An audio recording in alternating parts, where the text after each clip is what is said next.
Good afternoon, everybody. We're about to tell you one of the greatest wildlife stories on planet Earth. Welcome to the Mara Triangle. My name is James Hendry, and this is Safari Live. We're here in the Mara Triangle. There, the wildebeest massing like they did yesterday. They did a small crossing very late in the afternoon. We were following the lions by then.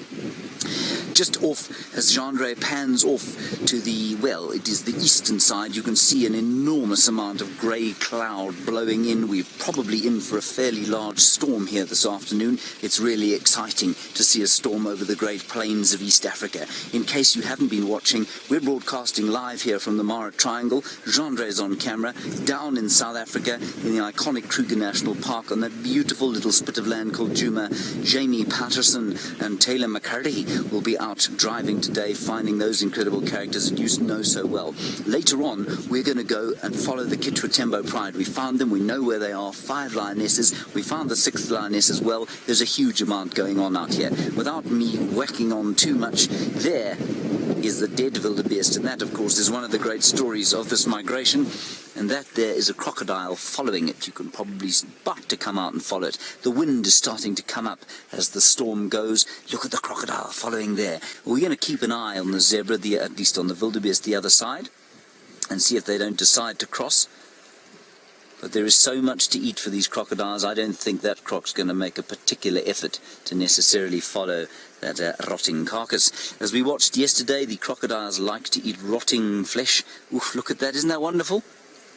That is an amazing sighting of a crocodile. It's not the biggest. That one's probably about 9 feet long, just over 3 meters. We've seen them up to 4.5, 5 meters here, which is close to 16 feet. And they're just resting in the lee of the rock.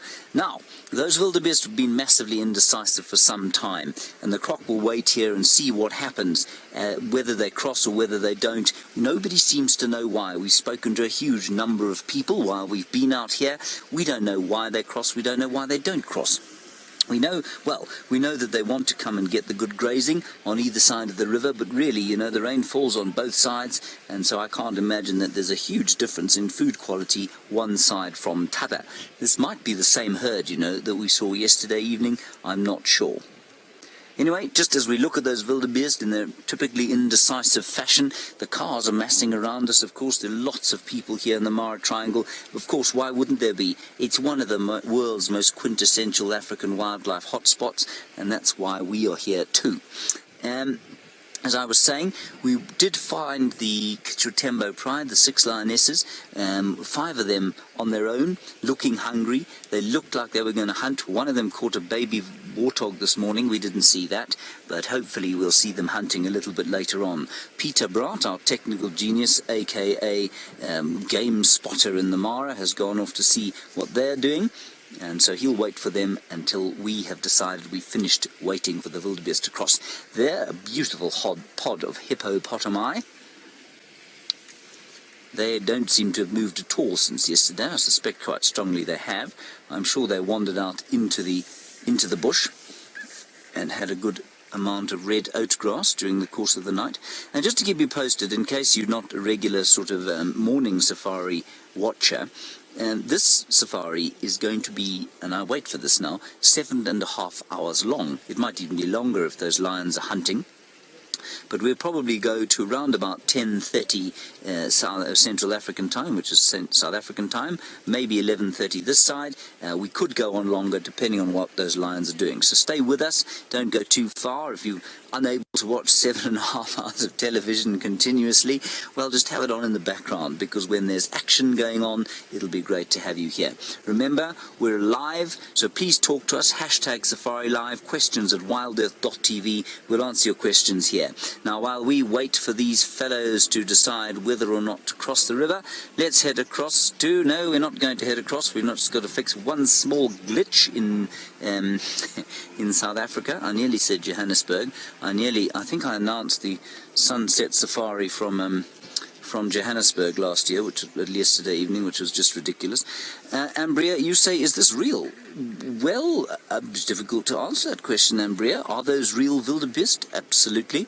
Are they thinking about crossing the Mara River? Yes, they are. Is this the genuine Mara River of the Mara Triangle in southern Kenya? Most assuredly it is, and you are live. So please do keep talking to us, and thank you for asking us a question. Like I say, we're going to be from Kenya here and also down in sunny, gorgeous South Africa, where they've had some beautiful rain of late, and it will be turning that dry and parched landscape into something very special very soon. Now, in case you have just joined us and you haven't seen this before, these wildebeest are tremendously indecisive fellows.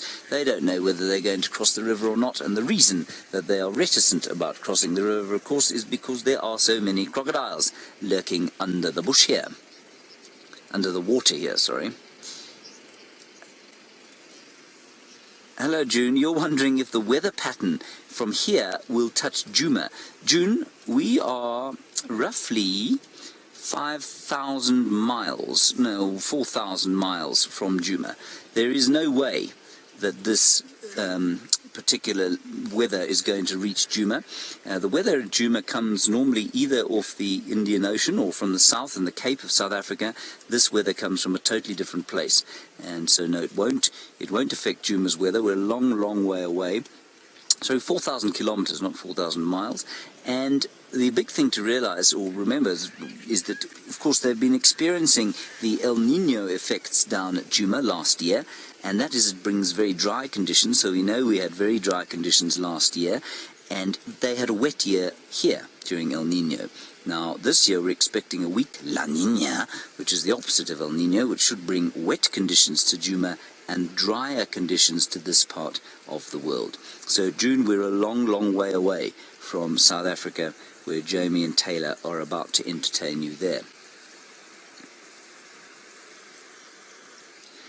Hello, Mr. Tubok. What a nice name you have. Mr. Tubok, you're wondering if the Mara Triangle is part of the Masai Mara. Mr. Tubok, the Mara Triangle is part of the Mara, or the greater Masai Mara or Mara ecosystem, which in turn is part of the Mara Serengeti ecosystem. That's about 20,000 square kilometers, 2 million acres of unfenced wildlife land here in southern Kenya and down into northern Tanzania. And so we are part of, basically the Mara part of it is a rectangle like that you can see, and we're in that part there, the western section, and the Masai Mara is that side of the river. So it's part of the same ecosystem. It's called the Mara ecosystem, if you like, and the Masai Mara is 2/3 of it, and the Mara Triangle is this side of the river, and it is 1/3. There's the Masai Mara right across the river. Now, what these wildebeest do is they come to and fro across, or they sort of go up to the river and then away from it, and then they come up to the river and then they go away from it again. It's very difficult to tell what on earth they're going to be doing. And then the other side of them there, we've got some Thompson's gazelles. And we've spent very little time talking about or espousing the great virtues of the Thompson's gazelle. They really are very, very wonderful little gazelles. Quite closely related to the antelope, but they're slightly different. And of course the South African national animal is the springbok, which you don't ever see on Safari Live because they don't occur in the Kruger National Park. But this close relative lives up here in the Mara, one of 2 gazelle species, and they are also part of the Great Migration, which is the story that's unfolding in front of our very eyes. Hello, Carrie. You're wondering if the crocs will kill as much as they can and then sort of stash or keep a pantry of their kills under the rocks where they can rot and make them delicious for the crocodiles later on. Carrie, that's exactly what they do. Yeah, they kill quite a lot. Remember, though, that because a crocodile is poikilothermic or cold-blooded, it means that it doesn't have to maintain a metabolism the same way that mammals or birds do, which means they can go for extended periods without having anything to eat at all. And that's up to 2 years in the case of some of the really big crocs here. So yes, they do stash food underwater, and sometimes they'll just watch sort of 2,000 or 3,000 wildebeest disappear across the water without making an attempt to kill them.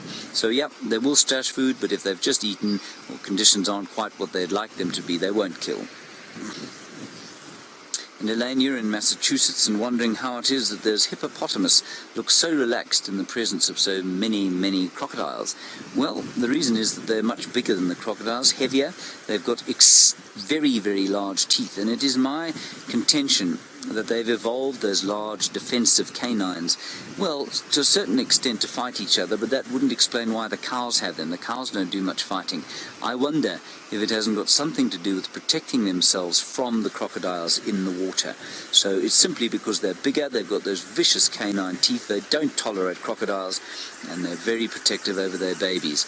That's why they're able to survive in the presence of the crocodiles. And Jeandre is just showing you a little baby hippo there, tiny little thing. And you know, we did see a crocodile there very recently. And we're just going to stay with us for the moment, everyone. That's because there's a small glitch down in the final control in South Africa. Remember, all of this is driven from the Kruger National Park. So we're broadcasting into the Kruger, which is then broadcasting to you around the world, which is wonderful, you know. Nothing about this is going through any kind of major centre. It's all wild. Jeandre, can we have one last look at that amazing scene of the cloud coming? Because I must just warn you, everybody, that if it does rain, we will have to cut off for a little while and put the roof on. Hello, Hayden Turner. Good grief. How wonderful to hear your voice virtually in my ear. You'll say you're watching all the way from Australia. It's lovely to have you with us, and I hope you enjoy this broadcast. All the best to Nina and Jack. It's really good to have you with us here, Hayden. Thank you for your support. Right, Jamie's up and running. Let's hand you over to the Kruger National Park with the great Jamie Patterson. Hello everybody, back here in the Mara Triangle. There is a crocodile, and the crocodile of course is not worried about what Jeandre is going to show you next. That of course is some what can only be described as fairly inclement weather coming in from the northwestern sector, which is unusual of course because the wind is blowing from the southwest, so that's quite strange. But that sort of very grey cloud above you seems to have help the wildebeest, what I think, make the wrong decision, move away from the water. They're grazing now. They could very easily turn around and come back. We're probably going to give them 10 minutes or so before we head off towards the lions. Now, when that rain does come, and I believe it is raining on the lions as we speak, where Peter, our tracker-in-chief, Mara tracker-in-chief, is currently sitting, and we'll head that way once we've decided that these wildebeest are definitely not going to come across the river. There's some Thompson's gazelles, as you can see in the foreground. I think they're the most spectacular little animals. They've got little snubbed noses. And I don't know, I mean, they breed almost twice a year sometimes in good years. So they have a tremendously successful strategy. And their colours, I suspect, come from a common ancestor, of course, to the springbok, which is a desert-adapted animal, which I think Taylor just told you about. And every one of those little colours that the Thompson's gazelle has there help it to deal with overwhelming amounts of heat, which you'd experience, say, in the deserts of the Kalahari or in the Namib. Over here, not so much, but they do live up in the much drier regions of Kenya as well as down here. Now, off to the left-hand side, Jeandre. Jeandre is hand-held at the moment, everyone. So, you know, if you do start to feel slightly seasick, send us a comment on the fashion, and I'll give Jeandre a thorough smack over the back of the head and tell him to be a bit more steady. Jeandre, I saw a bump there. Anyway, no, I'm being obviously tremendously facetious because Jeandre is doing a tremendous job. It's not easy hand-holding the camera like he's doing. Now, the hippo going into the rapids, perhaps going to slide down the rocks on its bottom, now that the wildebeest are not going to be coming into the water. I think it's probably also just having a bit of a drink.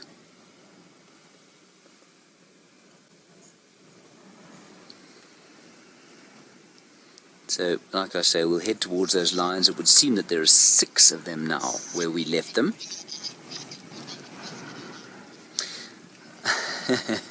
Cindy in Florida, I'm going to ask you to look at the conditions here in order to answer your question nicely.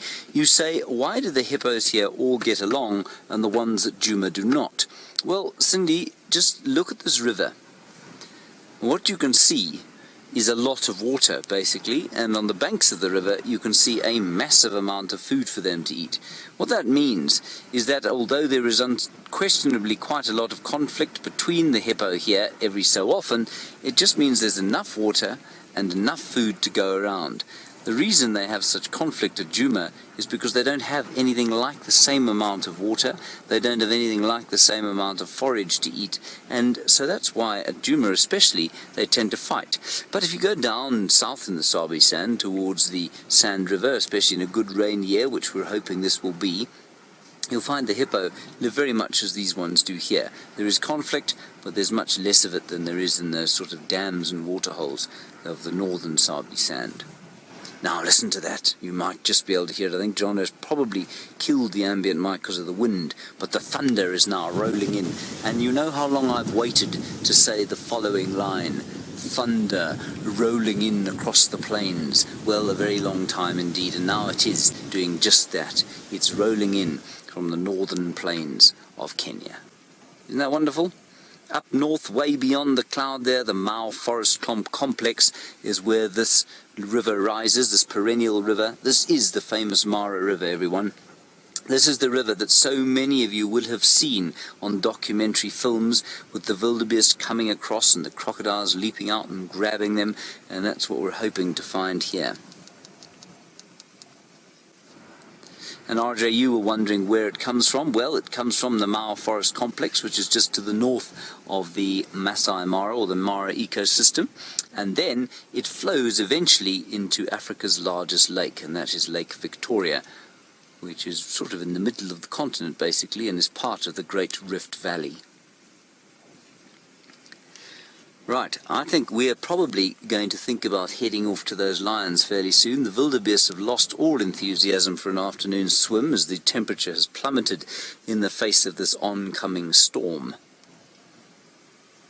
So what we'll probably do is head off towards the lions. We've no doubt that, because everywhere you look here there's something interesting to look at, and no doubt we'll see some things on the way there, but I don't think that we should tarry too long in this vicinity, because these wildebeest seem to be really have lost all enthusiasm for leaping across the river.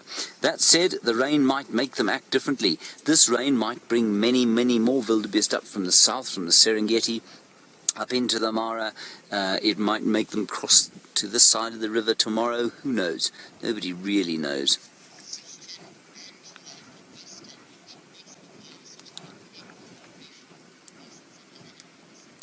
Hello, Angela. Very nice question from you. What makes the Mara, you say, such a hotbed for wildebeest migration and perhaps even numbers of wildebeest?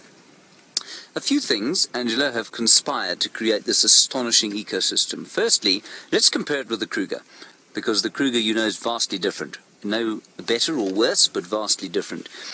One of the main differences is, let's start at the bottom, the soil is different. The Kruger National Park soil, that soil of the lowveld, is some of the most ancient on planet Earth. That means that there has been very little volcanic activity in that area for millions and millions of years, hundreds of millions of years. And what that means is that most of the nutrients have leached out of the soil. That is not the case here. Although these soils too are ancient, they're not quite as ancient as that, and there has been some more recent volcanic activity in this area, which means that there is more nutrients in the soil. There are different soil types, which in turn support a greater sort of grass sward, or a thicker, more nutritious grass sward, and grass that recovers much more quickly than it does, say, down in South Africa. And that means that it can support a greater number of animals on it than can the landscapes of the Kruger Park. Secondly, what is interesting, of course, is that this ecosystem, although not managed without conflict, and although there is definitely a conflict between different management types, it's largely wilderness, which means there's very little human intervention. I think the only human intervention that is made here is that there's a little bit of burning of the landscape sometime, which is, well, it's an attempt to emulate a natural system. And then secondly, there are one or two sort of artificial water points, but I've seen one since I've been here, or two since I've been here. And the difference in the Kruger, of course, is that that is not the case. For many, many years, until very recently, and they're now starting to close those water points, there was a massive amount of artificial water in the Kruger. That broke a wildebeest migration, nothing like the size of this one, but there certainly used to be a very large wildebeest migration in the Kruger National Park. And I think with the closing of the waterholes, I think you'll find the diversity of species, so you'll see more eland, more sable and roan and tsessebe in the Kruger, in the same way that you see topi, which are essentially tsessebe up here, and you see these gazelles, and you see eland, and you see a great variety of different animals up here that you might not see in the Kruger. But I think that will change. So that, in a long, wondered way, is why I think this landscape is so very different and supports such a very different animal suite than the Kruger National Park one does. Lovely question there, thank you very much. Hippos, very happy with the rain, they don't worry about it in the slightest. They're more than happy to sit there and enjoy the wind. You can feel the wind. Still not a drop of rain yet, but I've got to tell you, the smell in the air is delightful. It does smell like rain. And James Duncan, you were asking precisely that. You say, what does the air smell like with the rain coming? Well, it smells like petrichor, I think, smells everywhere, you know. It just smells like that rain that you know, even though if you've never visited this area, if you were to smell the smell, you would know that there was rain coming. And you say, how does it compare with the glorious smells of Jeandre? Well, it's actually very similar. The rain smell, when there isn't rain, it is a little bit different, but it's all subtly different, you know. There are one or two aromatic plants that grow around our camp, which is very high up, you know. We're sitting almost 2,000 meters above sea level, which is 1,200, no it's not, 2,000 meters, 2 kilometers, which is roughly a mile and a bit above sea level, and just over 6,000 feet above sea level. And so the smell is slightly different. There's a slightly different suite of plants, a couple of aromatic plants that smell sort of a bit like that plant that we get there at Jeandre called Lippia javanica. That's one of Brent's favourite plants, the bushman's tea. And otherwise it's just quite dusty and clean and beautiful. Hello Cameron, you're 6 years old and you're wondering how it is that these crocodiles don't float away in this strong flowing river. Well, Cameron, if you were tossed into this river, let's pretend there were no crocodiles and no hippo here, and I said to you swim upstream, well, you'd just start swimming, wouldn't you? Now, the crocodiles are just doing exactly the same thing.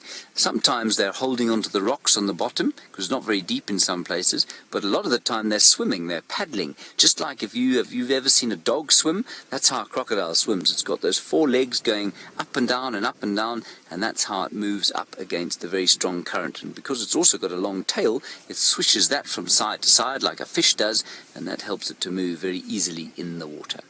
Alrighty, we're going to send you back to South Africa while we head back towards the lions and see what we can find on the way there. Go and find out what Taylor has got to show you there in the Kruger National Park.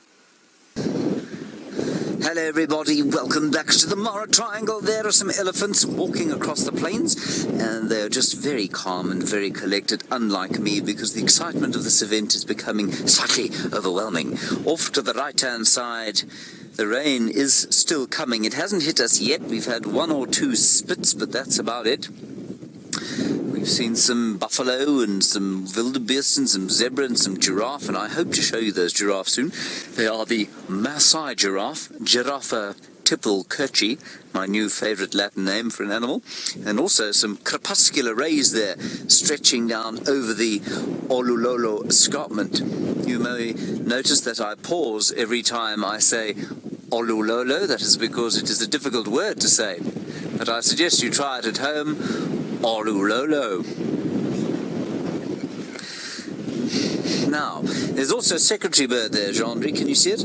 It's just beyond the elephants. It's rather stunning being here.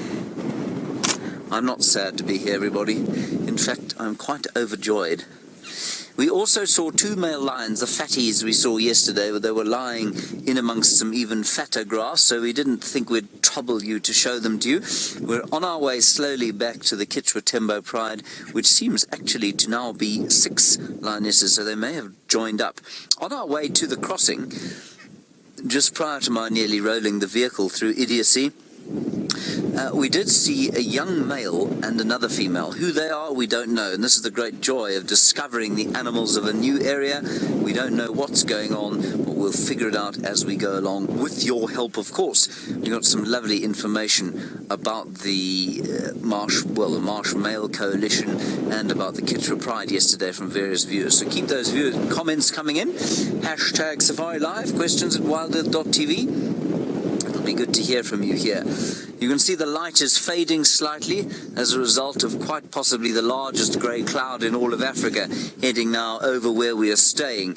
I'll just show you off, well, I won't, I'll instruct Jeandre to show you where we are staying. That's where we're staying, up on top of the hill there. Isn't that magnificent? That is called Angamara. If you ever come to Africa, I highly recommend staying there. You shall not be disappointed. Just beautiful.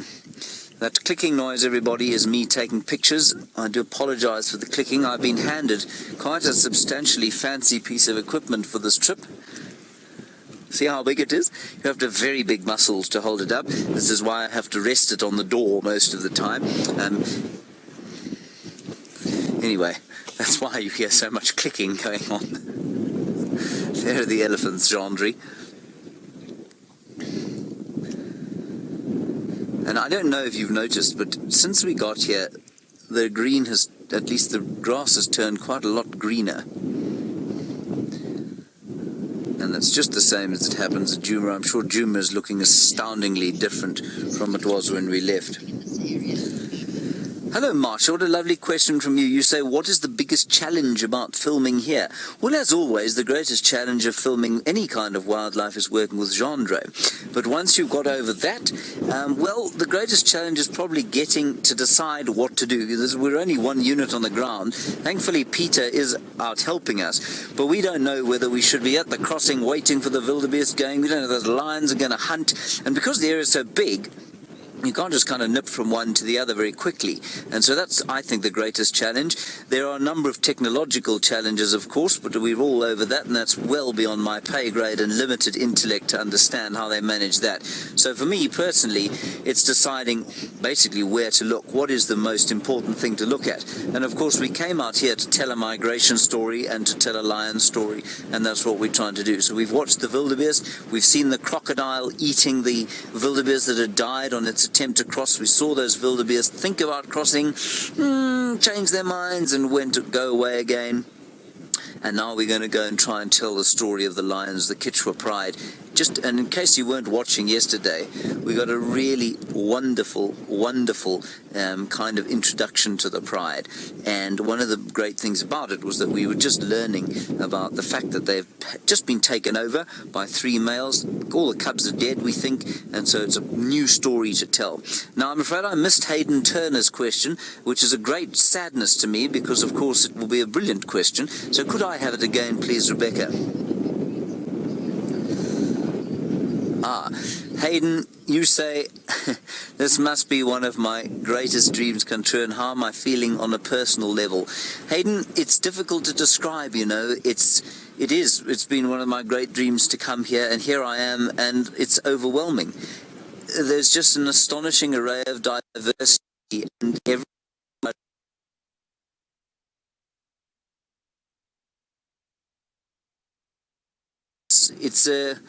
I mean, one doesn't want to be too twee about these sorts of things, but it's a sort of semi-spiritual, well, it's not semi at all, it's a massively spiritual experience being in an area like this, which is, you can see why it's become an icon of wildlife filmmaking. You can see why it's become an icon of anybody reached the Tembo Pride. Now, for those of you who've just joined us, we're broadcasting live from the Mara Triangle. No signal? We've got signal now. Sorry, everybody, we're broadcasting live from the Mara Triangle. Brings with it 1 or 2 technical difficulties. That is one of the lionesses of the Kitchener Tembo Pride. The rest of them are lying around there in the bushes. Now, try and hunt earlier today. Apparently, one of them caught a baby warthog. I doubt she shared it very much with her friends and sisters. And off to the sort of left-hand side of your picture, we're not going to show it to you just yet, there are some topi, which is a sesame, beautiful animal. And we think these lionesses are going to hunt. Now, the idea behind what we're doing here is to tell a migration story, first of all, and secondly, to tell you the story of some new lions. These are the Kichwa Pride, 6 lionesses, and this territory has just been taken over by 3 males called the Marsh Coalition of Males. And the Marsh Coalition comes from across the Mara River, and they, of course, we think were born to that very famous pride, the Marsh.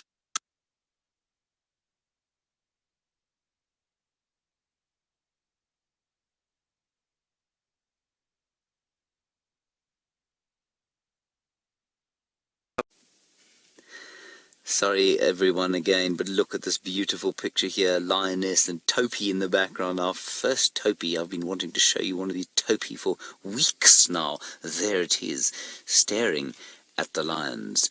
Now, one of them, the one that you can see there on the left-hand side of your picture, has decided to head off from the others. The others are very obviously sitting on a termite mound to the right, and I'm not sure that Jeandre can see them at the moment. He's unable to move the camera to them, but we'll try and find them at some stage. I think what's happened here is that the ones on the termite mound, if you'll imagine it, that's where the topi is looking. If you look, he's looking slightly to the right-hand side of the screen. The lions are sitting on a termite mound, obviously. So they're almost saying, look at us over here, while their sister goes around, slinks around, perhaps around the side of them, and gives chase. You can see there that topi is not impressed. Now, topi looks bigger than it actually is. It's only about 130 kilograms for a male, and that is about 300 pounds. So not a tiddler by any stretch of the imagination, but quite a not as anything like the size of a wildebeest, for example. So it's right in the size, sort of ultimate size for prey of lionesses like this. So with any luck, there will be some action very soon. You can see there the sun just starting to fade behind the Olulolo escarpment. Beautiful colours there of pink and ginger and peach. And mercifully, we have wonderful, wonderful signal. My name is James Hendry, everybody. We're broadcasting to you live from the Mara Triangle. We're following the Kichwa Pride, and they seem to be on the hunt. This time, topi seems to be on the menu. Jeandre is on camera, Emily and Graham Wallington in the back seat, shouting at us, telling us what to do, fixing the tech, talking to the final control. They're achieving an astonishing amount back there in very cramped conditions indeed. In fact, they've got... It is raining slightly. They have the roof open, over which is a highly camouflaged bright red umbrella. It is quite a scene going on here in the Mara Triangle. It's wonderful. It's a great joy to be talking to you from here, and of course to be bringing you 2 broadcasts, one from the Sabi Sand and one from here. This is a proper African safari from 2 different locations on this most wonderful and ancient of the Earth's continents. Those topi smell.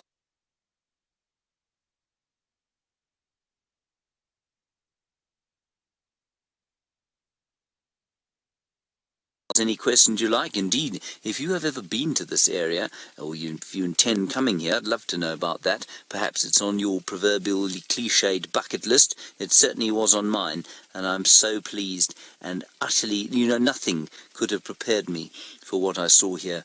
We've all seen the documentaries, etc., about this area, but good grief, I've got to tell you, being on the ground here is just a new level of wonderful.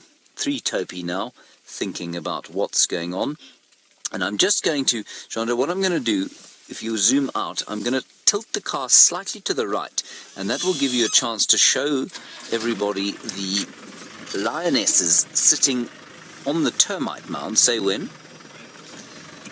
There we are. That was very well done, Jeandre. You're like a walking tripod. Except I'm sitting. Except you're sitting, yes, quite. There we are.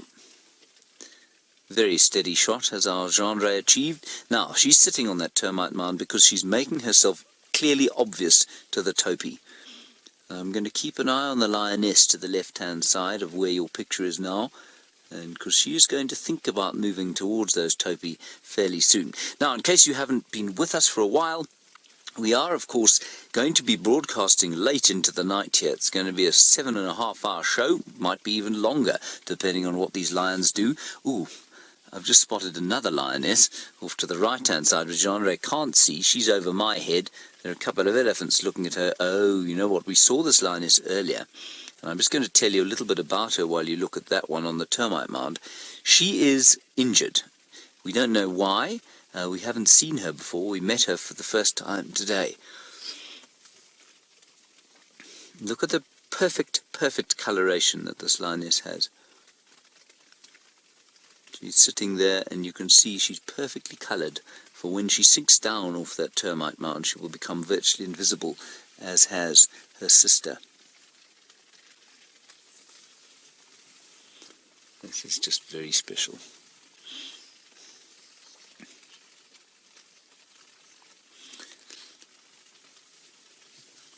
Hello, Darlene, in New Hampshire. You're obviously well versed in the politics of conservation in this area. You say, is there still a problem between the Maasai herdsmen and the wildlife of the area? There is conflict from time to time, absolutely, and that's because there are no fences here, you see. So these lands, these great game reserves, go into traditional hunting grounds. They go into the sort of herd lands of the Maasai people, who are very famous people throughout the world, the Maasai are. And yes, there is conflict from time to time, but at the moment I understand that things are at a hiatus. When animals stray, however, into the community lands, yes, then there can be some conflict, and that's inevitable.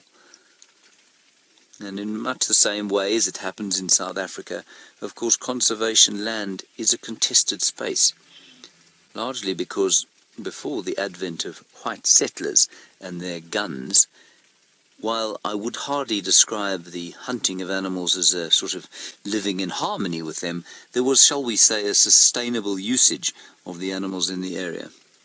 Then white settlers came in, South Africa and East Africa, shot everything to take the ivory, and shot all the predators so that they could farm, shot all the elephants also for farming, and then suddenly discovered that we needed to protect animals.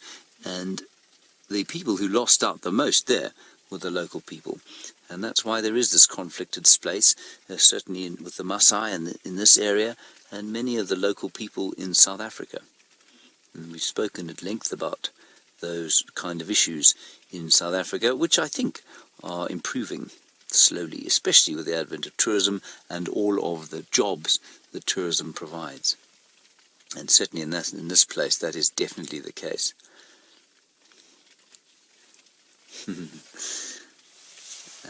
Hello, Gracie, aged 9. It's the first time I've spoken to you, I think, from Kenya, and you say you like to see the new animals that we're seeing here, and what do I want to see while I'm here? Gracie, it's really wonderful to be here, and I'm so glad you're enjoying seeing all these new animals. For me, Gracie, you know what? Animals are wonderful. All the different animals here have been astounding to see. I've loved seeing topi for the first time, and Thompson's gazelles for the first time, and the elephants walking across the scenery. But you know, Gracie, for me, it's been the space, the scenery here, all the incredible views that we have of this massive area. You can see, look at that there.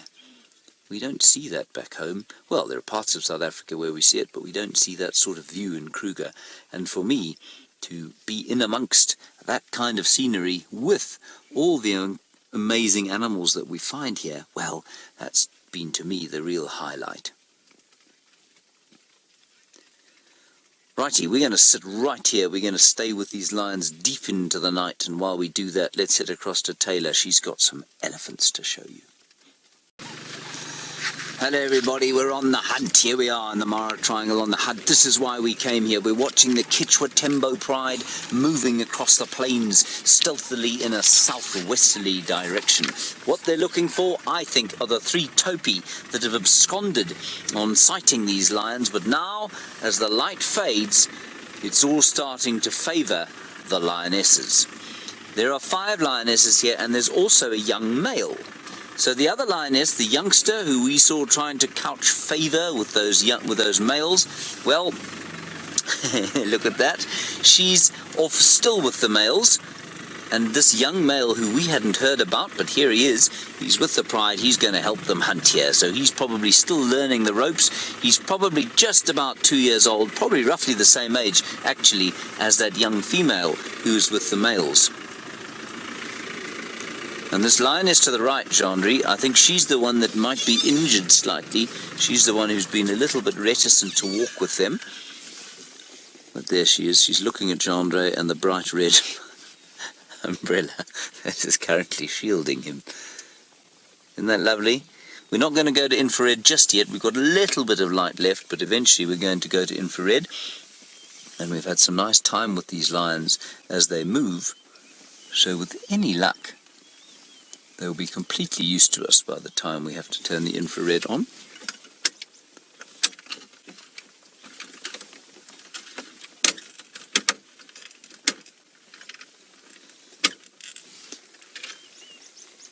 And just listen, everyone. Beautiful sounds. Maybe you can hear the pitter-patter of the rain. You can hear 1 or 2 birds calling. Hello, Marsha. You wondering if the sound of the rain masks the creeping up of the lions? Yes, I think it does, Marsha. But the other thing that the rain does, of course, is dull their smell, I think. And they are walking into the wind, which is quite interesting. Normally we assume they would use the wind to their advantage, but in this case anything they walk towards will probably smell them. Sorry, they're walking with the wind, not into it. There we go. Now, just to keep you posted, we've got 2 special pieces of technology here.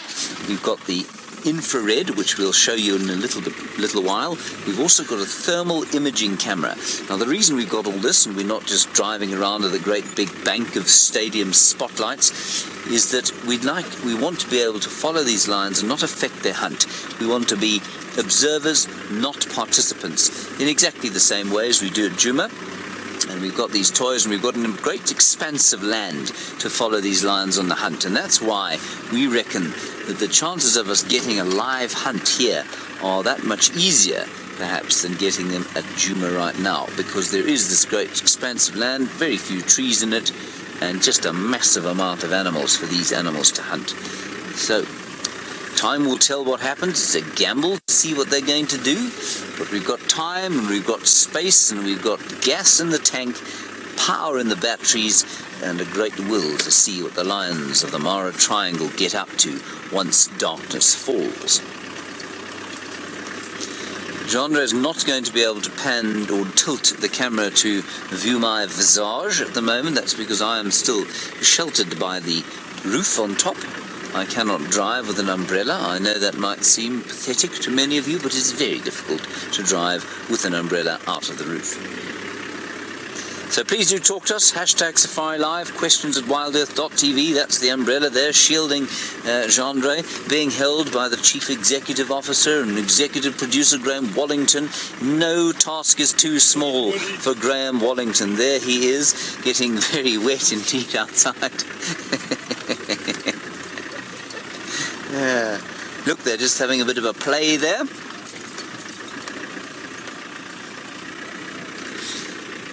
Hello, Joey in Australia. You're wondering about whether or not there are any other prides in this area that we could be following. Joey, there are lots. There are probably 4 or 5. It's actually very difficult to get any decent information on how many there are. It's a big area, and it's relatively unconcentrated tourist-wise, and many of the tourists hanging around in the area that we're in now. But yes, there are other prides. We could follow them. They are further to the south. There are 2 disadvantages with that. The first disadvantage, I'm just going to go around this bush, Andre. The first disadvantage with that is that they are in an area where there aren't that many tourists, which means that it's quite difficult to find them straight away. And the big thing about these things is that we need to be with them as the sun goes down. And then secondly, this northern section of the Mara Triangle, especially before they've had too much heavy rain, is very pleasantly easy to drive off-road in. There is a lot of what we call black cotton soil in this area, which means that it will become inundated and difficult to drive off-road, well, probably around November, December time. But now it's great. Further south of here, there are quite a lot of rocks, there are quite a lot of rocky areas, and of course there's nothing that will break a Land Rover more quickly, other than a guide in the Sabi Sands driving it, of course, than a rock. Look at those elephants. Old matriarch. Look at that's the Mara River in the background there. Those enormous trees, and in the day there are an astonishing number of different shades of green. There we go, they're just walking off in front of us now. Look how perfectly coloured they are. One of them's picked up a stick. That's the young male, I think, is it? Yes, it is. Young male, like all young males, horsing about.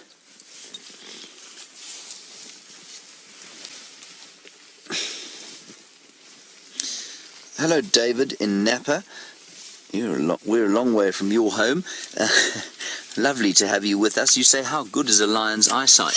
David, good and bad, like in just about any discussion of good and bad, difficult to say. So they are very good at seeing at night time.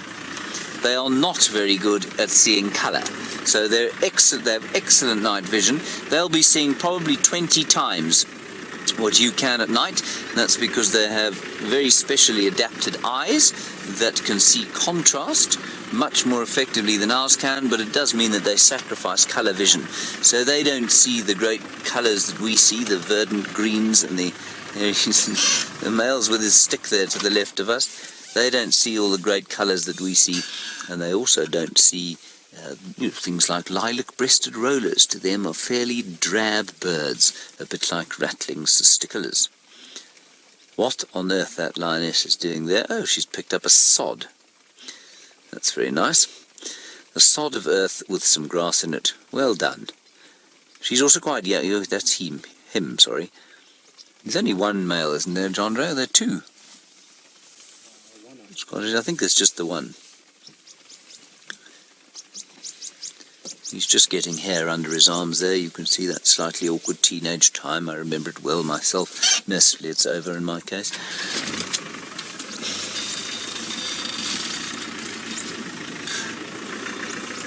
And there is that IR, Jeandre. So we're now into the infrared, just so that we can see them a little better. And the colour, of course, this is quite like lion vision, I imagine. I imagine this is pretty much what it looks like if you're a lion, not the rich colours that we get. And I'm just going to turn now. They're having a little play before they go hunting. It's fantastic. A signal is holding, and the rest of the pride just to the right of where you're looking now. And I'm just going to get a little bit further on and then stop. We have to be quite close to them for the infrared light to work.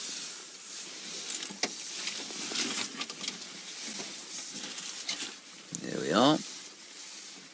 And they've been lying down here. It was quite a hot day. Well, I mean, relatively hot, probably about 30 degrees Celsius or so, 85 Fahrenheit. But now they're most assuredly on the move.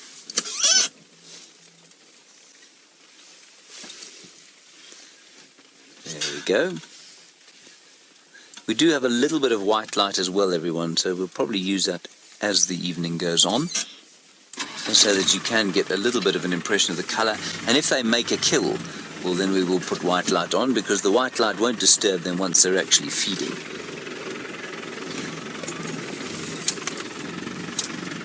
Now, whoops, hold on everybody, a couple of holes here. All right there, Jeandre. That was him grunting as his ribs broke as they slammed into the sunroof. The lioness is playing up ahead in front of us. Stop there. And there we go.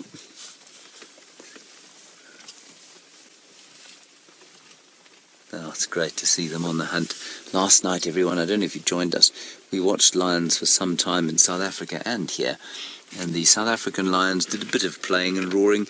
The Kenyan lions did a bit of roaring, absolutely no playing. They did a lot of sleeping. Thankfully, things are not the same now. We'll get onto the road behind them.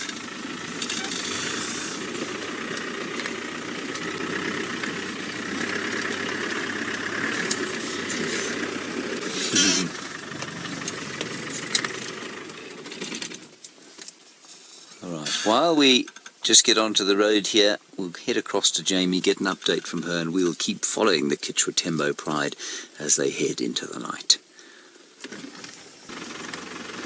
Now everybody, we've got something very interesting here. Hyenas trailing the lions. We don't see this very often. They think that these lions are going to kill something, much like us, and they're now following them. So we're going to do the same thing. Oh, here comes a lion. Look, look, look, they've turned round. They're the lions in the background.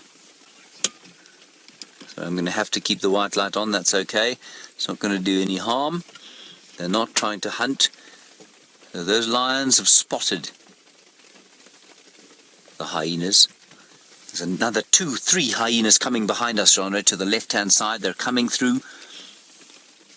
We're quite close to a hyena den, everybody. Look at them, they've seen each other. Now, this clan of hyenas has been researched for probably 50 years. And some of the dens here, we think, could be up to 1,000 years old. So there's a real story behind these hyenas. Look at her, brazenly walking towards the bigger predator. We'll just keep watching out to the left-hand side, see if other hyenas don't come. Look at that. Jeandre, I'm going to sneak forward. Stay on them there if you can. Just get you a slightly better view. Let's stop there. She comes walking towards us. There we go. Hyena's running. That looks like a very pregnant hyena or a very fat one. There's the young male. Another hyena coming from the left, Jeandre. It's all quite difficult to follow, everybody. It's tremendously exciting, isn't it? There's another hyena loping in, a younger one, smelling where they've been. There comes a lion right, to the right, Jeandre. Lion chasing hyenas. It's now heaving rain out of the sky. Jeandre, you'll just tell me if you have to come back inside, eh? I'm going to turn slightly now to the right. Give you a slightly better view. How's that? You're right there.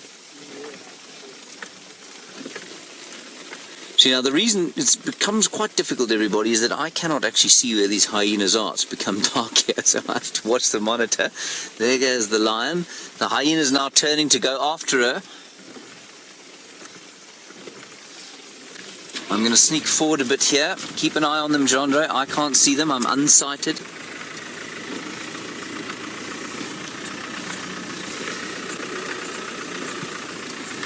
You see anything? 2 o'clock.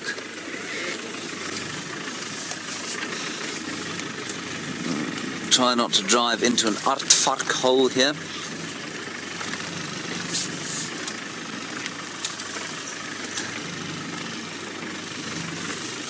So I don't think that you'd see that very often in the Kruger. You know, the hyenas are very brazen here. David, I think your comment was it looks like there could be a fight. Well, there might be, but I think they'll probably try and avoid each other. What is at 10? Hyenas and lions at 10 o'clock. That should be straight in front of us. Oh gosh, there's an aardvark hole. Let's try and avoid that. This is wonderful. I can see them in front. I'm just going to increase speed slightly. Hold on, everybody. Oh, there's a great conflagration going on. Let me move forward a bit quicker. The lions and hyenas are very close to each other. Hold on, going to be a bit of a bump on the right. Woo! Over we go. And again.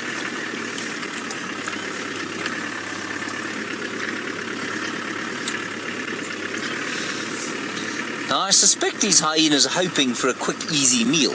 There they go, chasing the lions. But if they're around, the lions are not going to kill anything, you see. And the lion's not too worried about the vehicle. I think the hyenas might be slightly. I think they're going to the left-hand side here, this thicket. Hold on, everyone. Don't spill on your laps. Oh, hyena coming in from the front there. This is tremendous.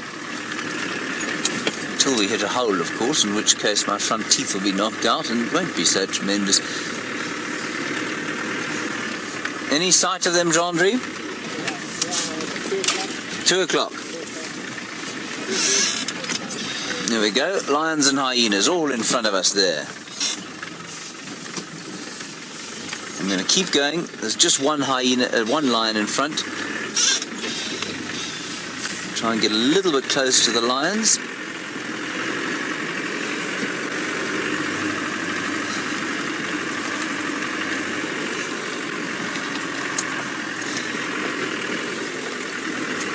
Any sight there, chaps? 2 o'clock still. You might be able to see them running. Lions dead ahead.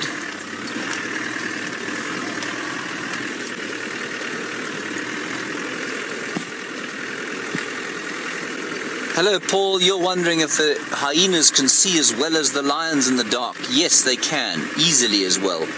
There they are. I can just see the lions in front. Straight in front. There's one moving off. Now they're regrouping the lions. I don't think they're going to... Oh, right next to us. Look at this. The big standoff. Look, look, look.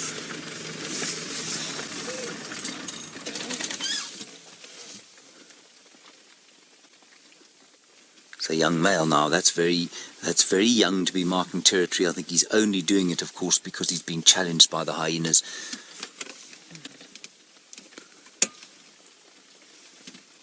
In the background I can hear other lions calling, perhaps the female that belongs to this pride.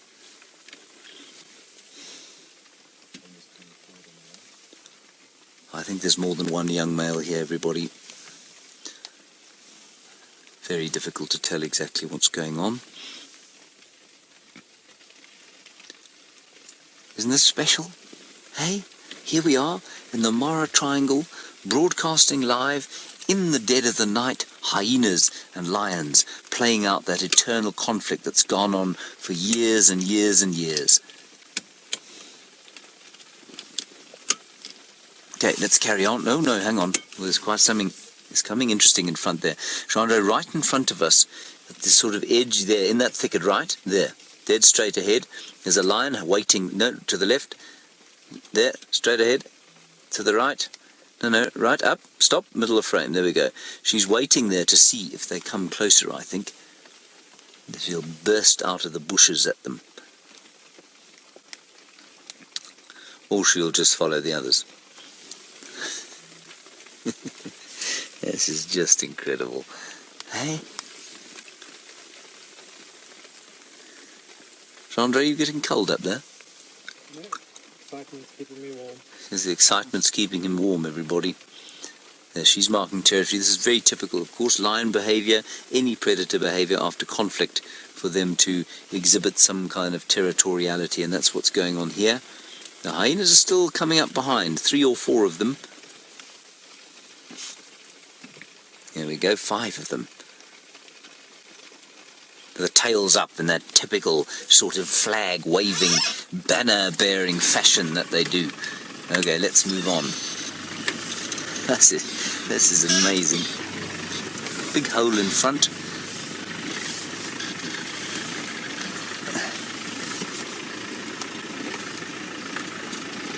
Hello, Katrina. You say, would lions kill these hyenas? Oh, yes, absolutely. If they can get hold of one of them, they'd most certainly kill it.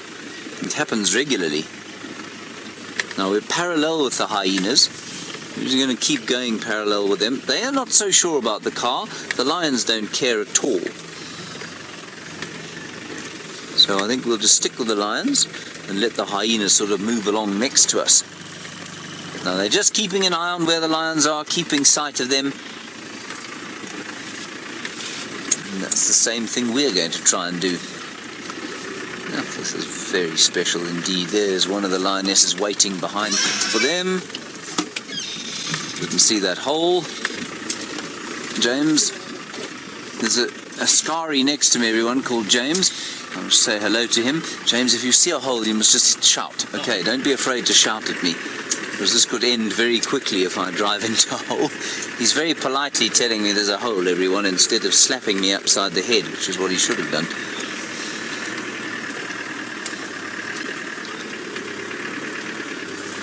Can you see the lions, anyone?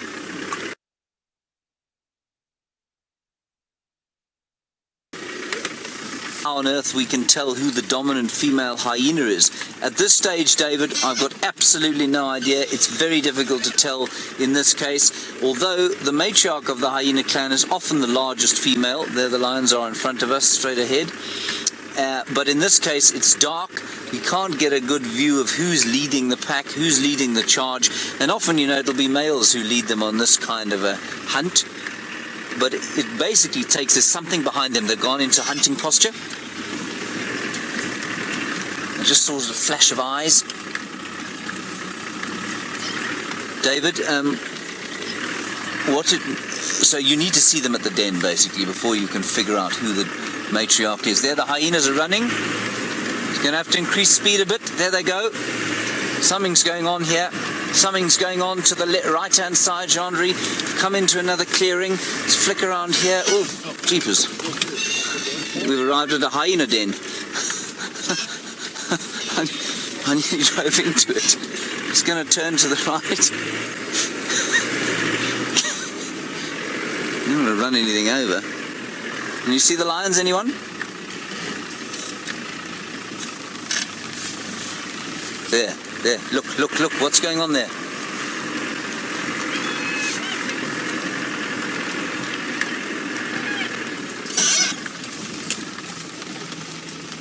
You see anything there, Jeandre? Have they caught anything? There the lions are, all of them.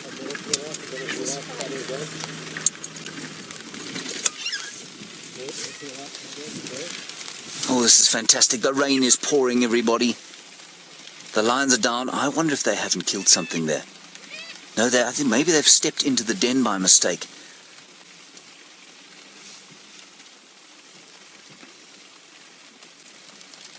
Look at them. Look how cross they are. This is astounding.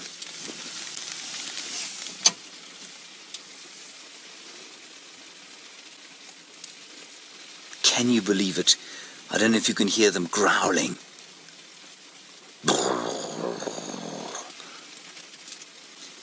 Look at the hyena coming up behind them.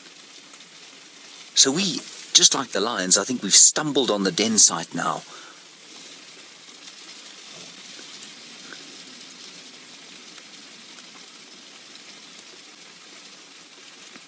It sounds like there's a tractor here, everybody. All those lions are growling, and they're surrounded.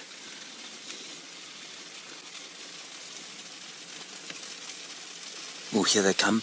To the left-hand side, I'm just going to tell you, we're going to stay on the lions, if you like, Jeandre. To the left of them, there seems to be a gathering of hyenas. They're moving in now.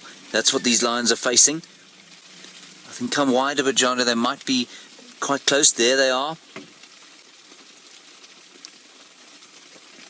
Now, as we know, even if you are at a den site, if they're very young cubs, they'll just disappear down into the termite mound. They'll be completely safe. But these hyenas is a big clan. It's a big clan apparently of about 50 of them. And if they start to rally each other, these lions will be in trouble. See, they don't want to move.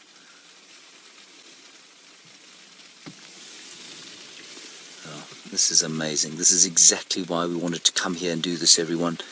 They might not be hunting, but we're witnessing one of the most ancient battles there is in nature. Hyenas versus lions. 1 and 2 on the predator hierarchy out here. Sometimes 1, sometimes 2 for both of them. Look at those hyenas coming in. There's no natural light on them at all. That's all infrared. So although it might look like we might be favoring one over the other, we are not. Look at them. 1, 2, 3, 4, 5, 6. Like I say, the lions growling. I'm not sure why 6 lions should be afraid of this many hyenas, but there might be others, perhaps on the other side, around here. Gosh, this is special. So if you have just joined us, everyone, we're here in the Mara Triangle. This is the Kichwatembo Pride, the principal pride of lions up in the northern parts of the triangle. This is an ancient hyena clan. They've had dens here for probably 1,000 years. And them and their ancestors, their antecedents, have been fighting over these plains for millennia.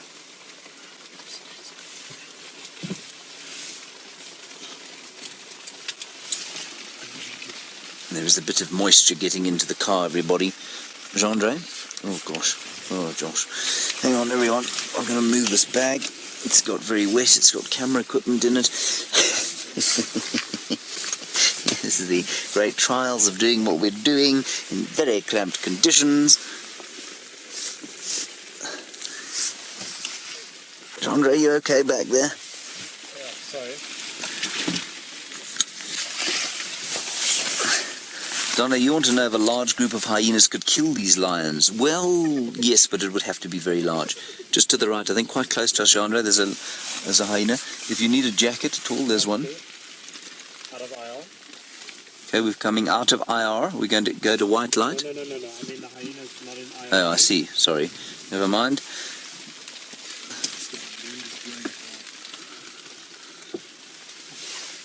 Graham, do we need to cross over for a little while?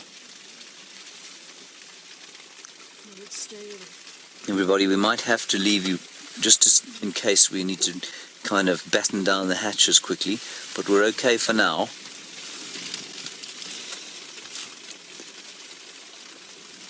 Isn't this amazing? I don't know where the hyenas are. I can't see them. I think they've headed off.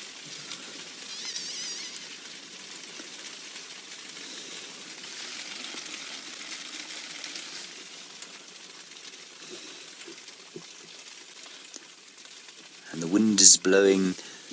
You might be able to hear it. The rain is pouring now. It does seem to be easing slightly, which is good news. And the lions ain't going nowhere. Now, just look at the way they're lying. You see there, 3 or 4 of them facing one way, one the other, and one sort of out in the outlying areas. They're watching all angles. There's another one coming in, calling. Ooh, hyena, I mean. Ooh.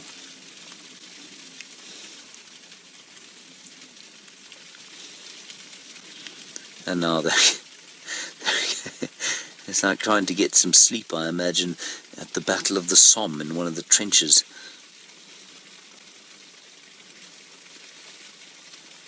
And they're still growling, they're still not happy. Anything to the right there, Jeandre? Let's blank the car with them at 12 o'clock so we can see to the right. You want me to turn? Yeah. Okay, we're just going to turn, everybody.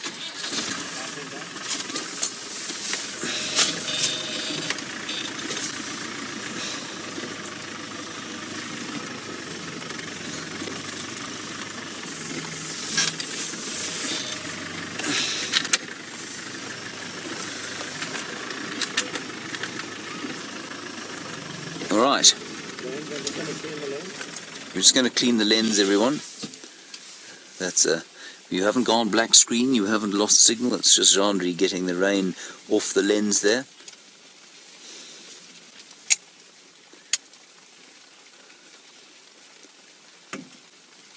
And those hyenas will not be far away. Right, there's at least one young male moving off now.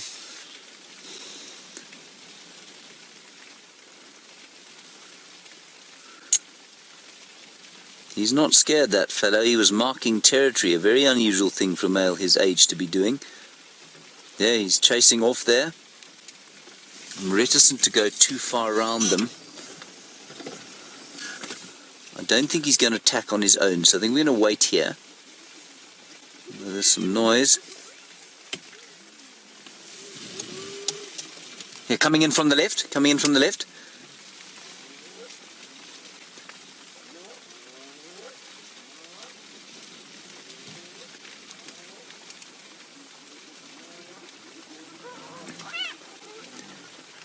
That's the lion you can hear growling. Ooh, ooh.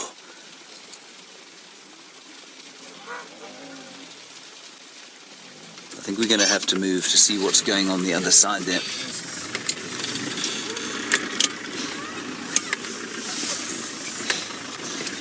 Okay, everyone, I cannot see what's happening. There could be endless numbers of holes here that the hyenas have gone into. A big hole in front of us.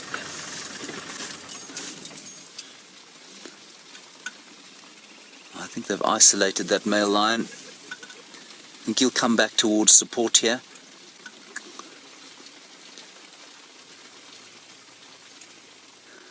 Look, there he is. You see the male there? Guys, I can't move. Graham, can you see front left, if I can go front left and around this bush? Yeah, I am asking you to look front left. Is there a hole front left?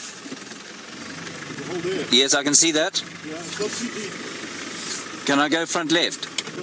I'm going to go around this thicket. So everyone, I cannot...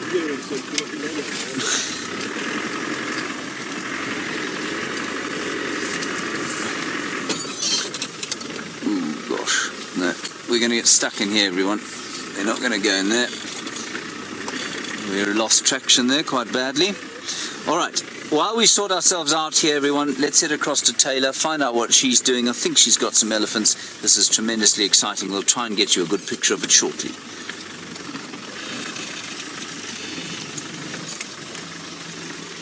There's a hunt going on, everybody. There's a little antelope in front of us. We've switched down all the white light.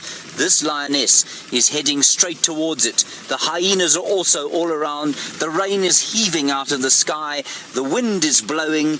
And there's a little, and there, no, just the other side of the mound, there was a little antelope. It looked like a Thompson's gazelle or an impala. And one of those lions came running at it. It looked very panicked because I'm pretty sure it can hear the hyenas and the lions having a conflict here. This rain is really teeming out of the sky. Look at them go now. They may just be playing, they may be hunting.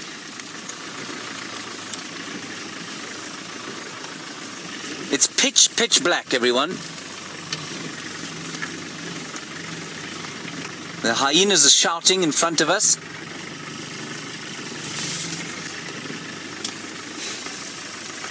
And just hear them going. I'm going to try and go to the left. There is a hole there. You may hear Jeandre instructing me. That is fair enough, of course. Unfortunately, I may get us into a very large hole. Look at them playing there. Oh, that's just play behavior.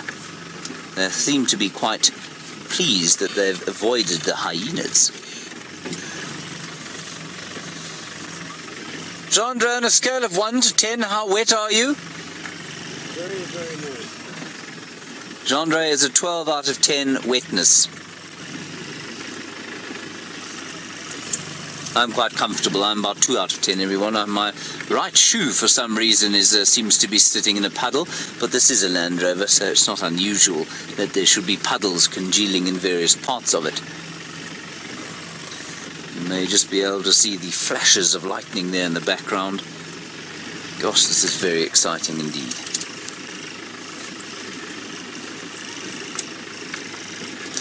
Yeah, Hendry, you're right. I mean, to a certain extent, you're right. You say we don't fully comprehend what we miss when we don't drive around at night. Yes, that is to a certain extent true, but it's not easy. And it's not easy technologically to make it work, and that's one of the reasons we don't do too much night driving.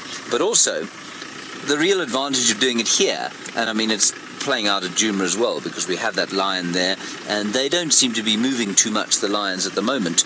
But here, there's so much space, and it's fairly sort of wood-free, which means that we can keep going through the bush at night and follow these lions on the hunt.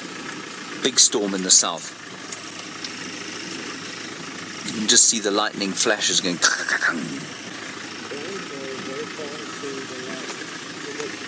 Jeandre, all I can hear is. What did you say, Jeandre? Are we late? 3 o'clock. 3 o'clock. You have a lens problem at 3 o'clock.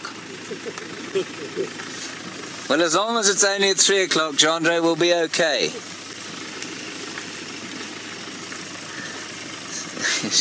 Everyone, Jeandre at the moment is sitting out with his head out the roof, being shielded by Graham Wallington with a bright red umbrella, and really it's very difficult. Oh, no, I thought they were stalking. They might be stalking here. Look, they're hunting. She's up, she's hunting. I'm going to go round the other side of them. There, look, they're on the chase. Topi.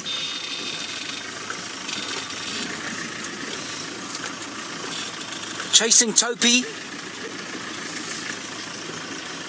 Another one coming there. Topi very fast, everybody. The fastest of the antelope. This one coming round the side. One of them's clearly gone off to try and head them off. There go the topi. You can just see them in the distance there. Sorry about the water. Nothing we can do. I'm going to avoid a hole.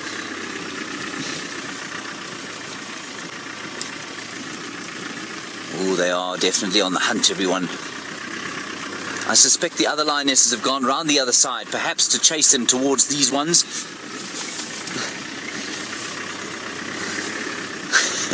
Sorry about the cloth. Can you see anything, Jeandre? There we go. They're trotting along now. Maybe those topi got away. Like I say, they're tremendously fast and they can run for a long time. Oh, hang on. What's going on here? They're looking left and right.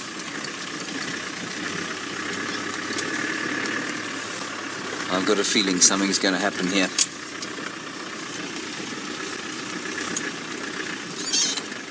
They're definitely stalking through here, everyone.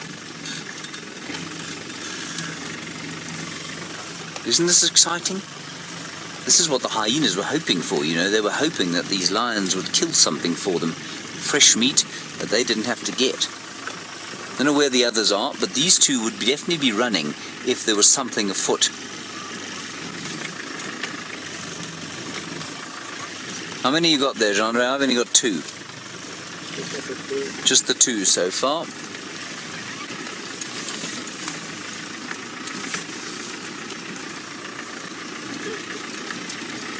Gosh, this is tremendous, isn't it? This is exactly why we came here, everyone.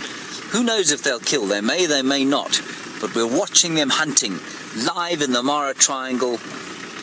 It's a rainy African night, which makes it excellent for the lions. You can maybe see that flashing of lightning in the background there. And the rain and the wind and the hyenas are making it very, very interesting indeed. Just going to stop here for a brief second. I'm just going to turn off, just in case they need to listen.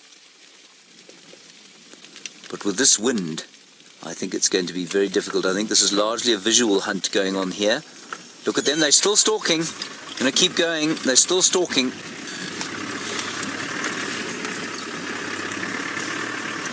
Let's move a little bit closer towards them. Try not to drive. Hey, hold on everyone. That may have been a road we just went over. Okay, big bumps everybody. Hold on tight. It's a big road, I think, of some sort. It might be the Mara River. No, I don't think it's the Mara River. Hold on everyone. Now Jeandre is wet and has broken ribs. How are your ribs, Jeandre?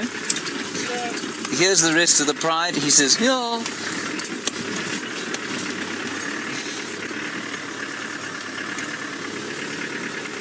Was that a lion to the right-hand side there? No, it's a stick.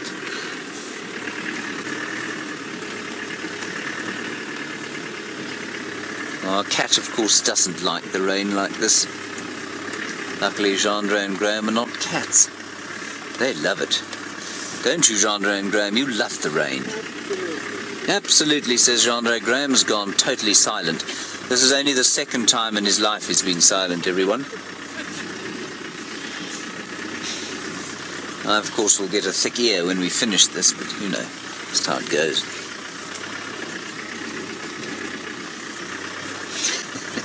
I mean, the difference between the fat sleeping cats last night to this is just astounding, isn't it? No idea where I am, everybody. If you had to say to me, point home, couldn't do it. Yep, got it, thank you. Heading left.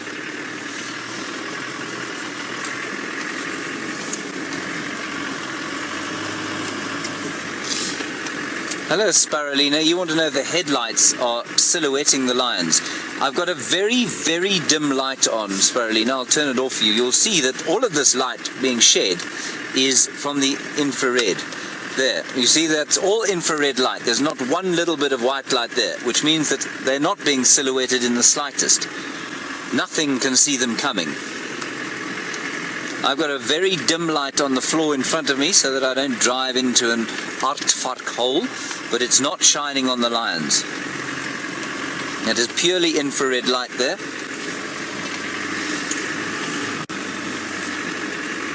Feels a bit boggy in here. Anyway, keep going.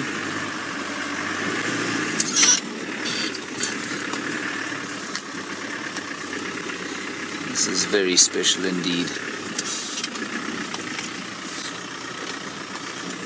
Lion to the left, lion to the right. Going up to check if he can see anything.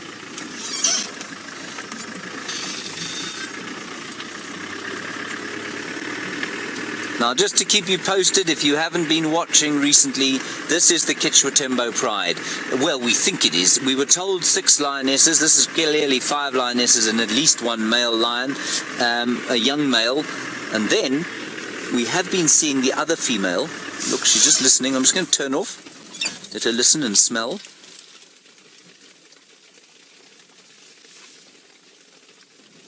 And the territory's just been taken over by 3 males, the Marsh Male Coalition.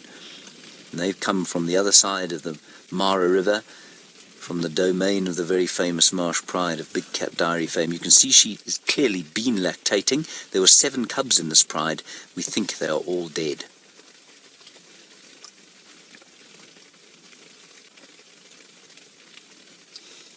I'm just going to let them regroup. So the only potential disturbance, everyone, that we could give is the noise of the engine. But because it's so rainy and so windy, I don't think it's going to make any difference. It'd be a bit different if they were wild dogs. And these chaps are hunting on sight, largely, almost exclusively.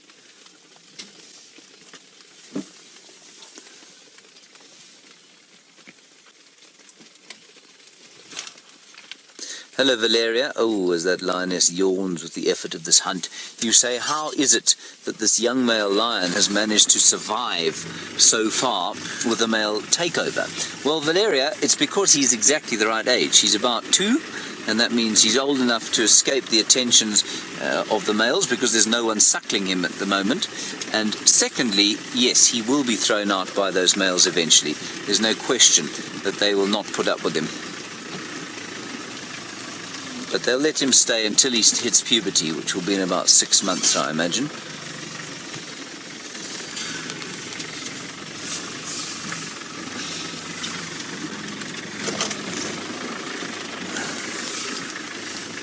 Gosh, I'm getting my right ears a bit wet now, everyone. Oh, look. Is that a lion? Yes, sorry. I thought it was an antelope.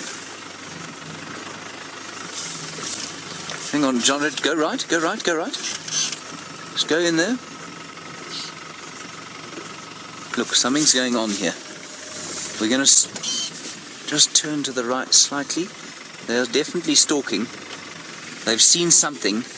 And I just want you to understand, I can see absolutely nothing but for on the monitor in front of me. Now, that looked like a hole that she jumped over there. Keep an eye out for holes, please, everybody.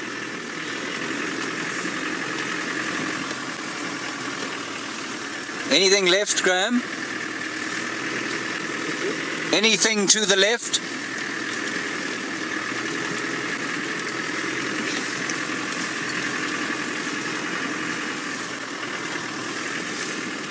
There's something afoot here, everyone.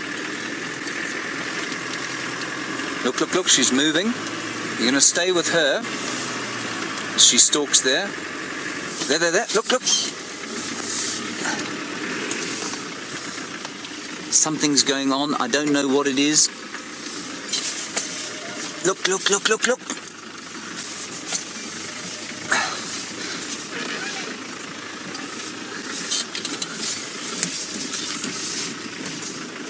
Look, this is fascinating. Look, something is happening. I think the others have gone around the side of this bush. I'm going to turn off here, Jeandre. There might be hyenas. She's looking a bit nervous rather than in hunting mode. That's the young male, or a young male. Is that a lion there, top left, Jeandre, or is that a hyena? It's a lion, guys. They're hunting something in this thicket, somewhere around here.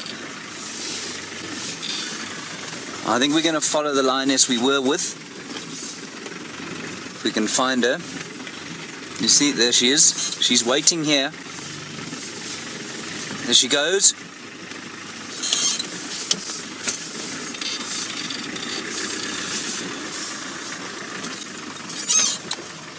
This is so exciting. Isn't this amazing? I don't want to cut the engine just yet. Let's keep with her. I think that's the best option for now. She's part of the ambush, clearly. How she's communicating with the others, I don't know. There she goes in front of us. She's coming back this way. Coming back this way. Look behind her. What's behind there? Jeandre, those hyenas. Hyenas coming in.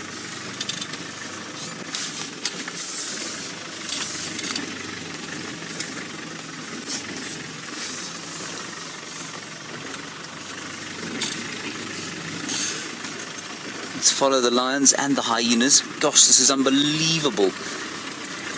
He's yelling now. You move a bit quicker. You're on an elephant path. There's the lioness. They've surrounded her. They've surrounded her. I think she's on her own. I think she's isolated.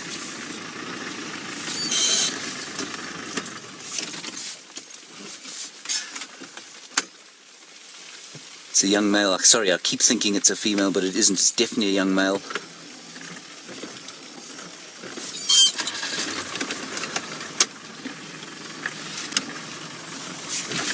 Let's follow him.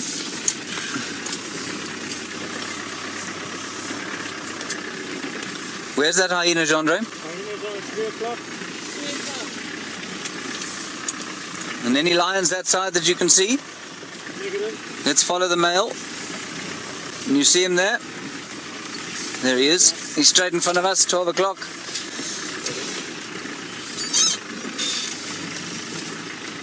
Him chasing there. I don't know what's going on here. If they're hunting, if they're trying to just avoid the hyenas. The others look to be hunting to me, although this might be the same chap who isolated himself earlier.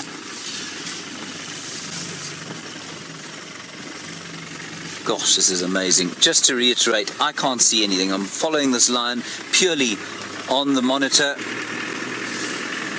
Susie, you want to know why they... Look at this meeting! Look at this! They've found each other again. That's another young male.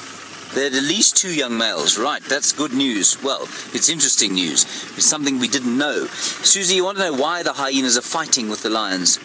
Susie, it's because... I think there's a den here. I think there's a hyena den here. Susie, it's because, well, they are the top 2 predators.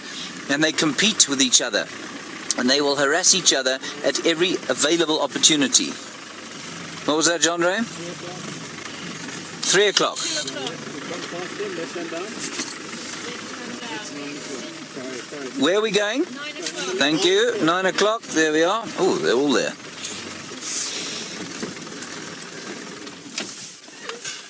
Let's take a breather, everybody.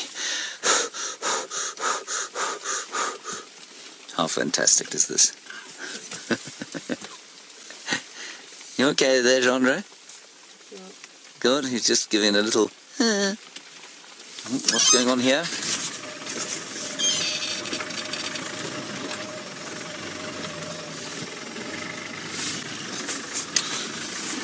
I'm going to follow her. The others are going straight in front of us now. Ooh, something's going on here. What's the male to the left of that one, Jeandre?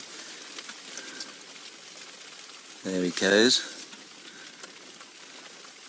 Now when you see them turning like that, when you see them kind of spreading, it's normally a sign that another one is sort of on ambush.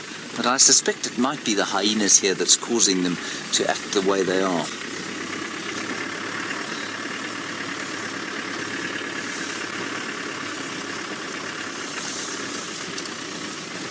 Look, look, look.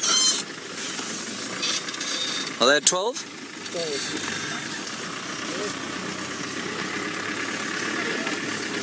We got them in front there. No, you can't see anything. I was driving straight into the rain. No idea what's going on now. Let's keep us going in this direction. We might be lucky.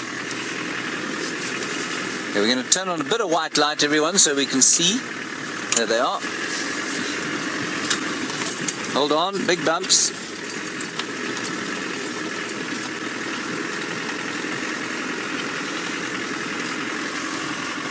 There we go.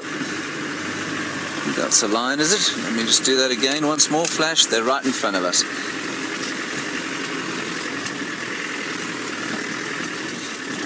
Now, following lions from behind like this is the best idea if you don't want to affect their hunt, of course, because you don't want to chase anything into them. They're not affected by vehicles. Antelope certainly would be affected by a vehicle following them from behind, so much better that you follow the lions like this, because they don't care what we're doing. And likewise, the little bit of light that there is not shining on them. Oof, there's a lot of hunting going on here. Hold on, everyone, we're going back to a main road. These lions have been walking all over the place. Now, you can imagine, you've seen us trying to track lions, how very difficult it is to try and track lions, because look, they're not walking in a straight line by any stretch of the imagination. I'm going to try and get over this little section here. Looks like we can do it over here.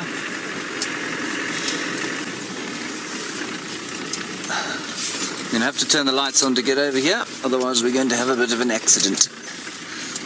There we are. Up we go.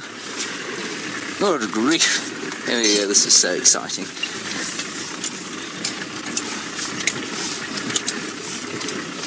That's interesting. Nice question from Jane. You're saying, do I think that the male lion could have been drawing the hyenas away from the females? Yeah, maybe. It's possible. There's some stalking behavior going on here. What is this in front of us, Graham? Is that a road or a very large ditch? It's a ditch that we're going to have to go around. Okay, everyone, we're going to have to get around this ditch. We're not going to be able to... I think I must go the other way around it. Think we can get up and over there, Graham? Do you think we can get up and over here? Okay, I'm going to go for it.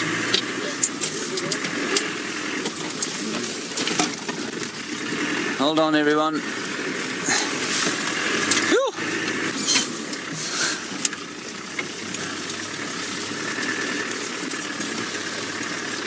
Alright, let's go to Jamie, everybody, get an update from the Birmingham boys. We'll try and reassess, take a deep breath, and we'll see you shortly. Right, everyone, they started to hunt again. I'm just going to turn off, let's see if we can hear what's going on, other than the pounding of the rain and the blasting of the wind. Yeah, the hyenas are still calling. Every time it looks like they're doing some kind of hunting, I think the hyenas get in their way. She should see where she's looking. Is that a lion or a hyena in the distance there, Jeandre? Coming straight towards us now.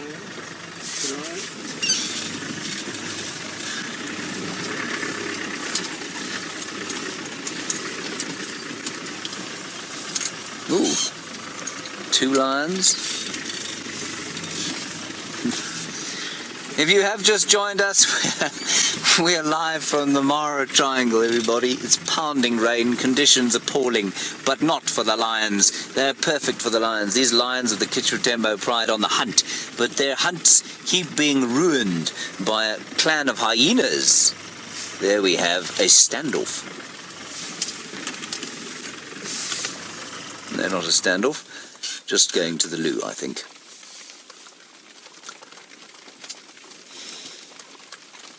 Gosh, this is amazing. They're also engaging in a bit of play behaviour. Watch this, she's going to pounce Jeandre to the left. Unless there's something coming in other than a lion, but there isn't.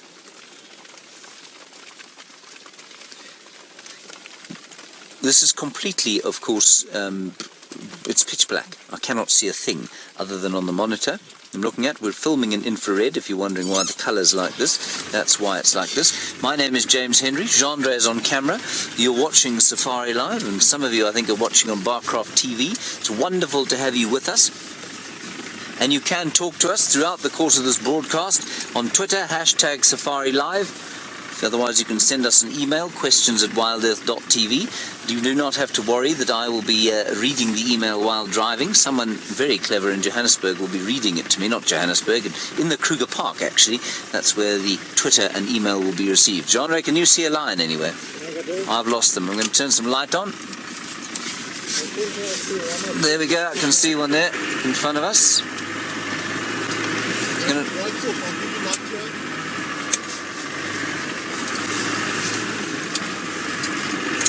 They're in front of us here somewhere, everybody, and I saw some other eyes ahead. It could be that they're on the hunt again. They definitely look to be hunting. They've done a great big circle. There. What's off to the right-hand side? Something ran.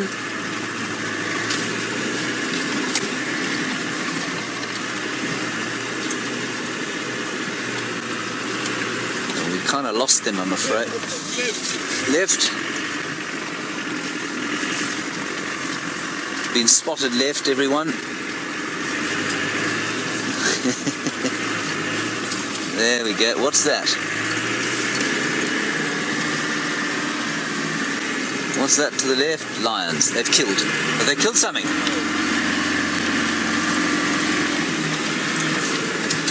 They've killed. They've killed a little zebra. My goodness, look at that, everybody. That's why we came here. How quickly did that happen? I just saw them run, and there they've killed a little zebra.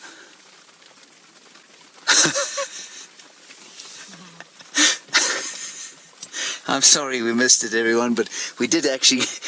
We're here seconds after it happened. For those of you who are sensitive viewers, that zebra is dead. There is no feeling there. That's Jeandre just cleaning the lens so that the picture is better. Looks like a young zebra, and I think they killed one yesterday as well. These hungry lions are going to be very satisfied tonight. Now, let's see if the hyenas come in. I can hear them calling behind. Ooh, ooh, yes, they're going to come in here.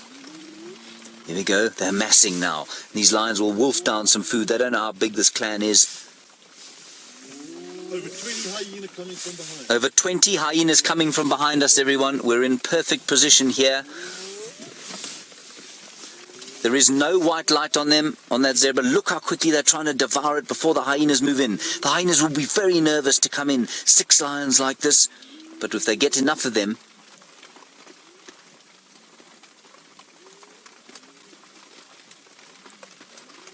this is exactly why we came here, everyone. Lion kill live in the Mara Triangle. In complete darkness. It's raining, and the lions have killed a young zebra. They're growling, the hyenas are massing, trying to encourage each other.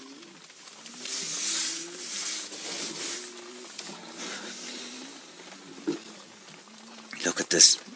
Isn't this amazing? Ellen, you're wondering if the sense of smell is going to be dulled by the rain, allowing the hyenas to come closer. No, it's not going to make any difference now. Those hyenas are massing. Jeandre, can we go wide? There they are. There they come. There they come, everybody. Look at this. 1, 2, 3, 4, 5 so far. And Graham, you said 20 from behind us.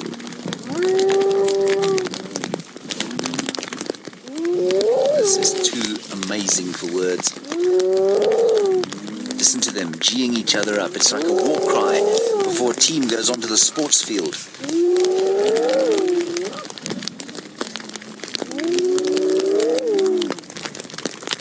Maybe another 20 coming on now. Graham thinks there are a whole number of others coming from behind there.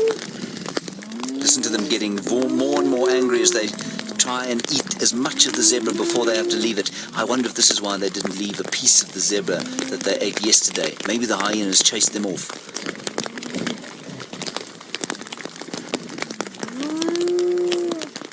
Can you hear them, everyone?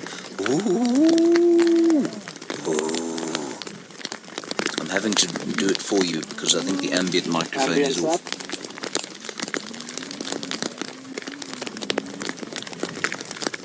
This is too special. The Kichwa Tembo Pride has killed a young zebra. line of hyenas whose ancestry probably stretches thousands of years back, homing in on the pride as they have done for millennia.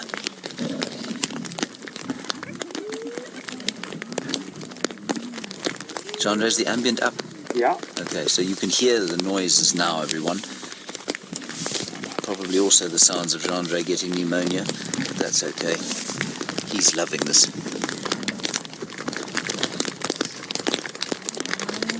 Why aren't they coming in? This is interesting. See, when it comes to actual physical contact, the hyenas need to outnumber these lions by at least 3 to 1.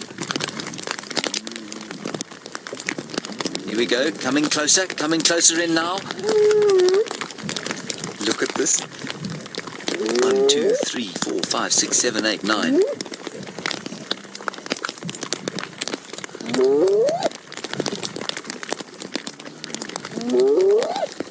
And I wonder if they're not taking the risk because, of course, there's so much food around here. They can't resist trying to get one over on their old arch enemy.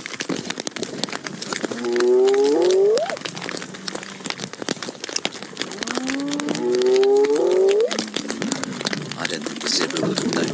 Look at them fighting. Look at the claws there. Look at the claws underneath. That's why lions have scars all over their faces, normally fighting with their kith and kin at a kill like this.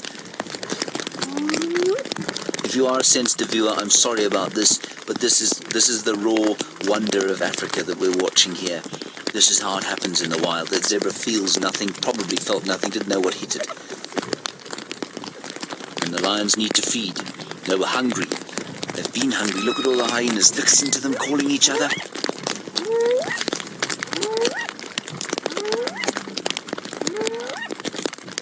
Something holding them back.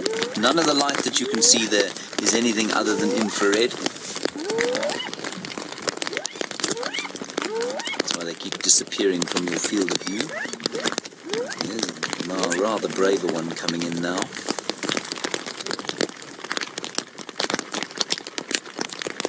The classic story is playing out here.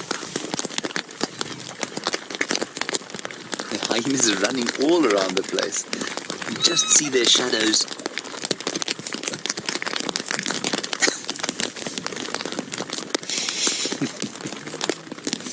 What a privilege, everyone. What an amazing privilege to be here. Here come the hyenas again, geeing each other up.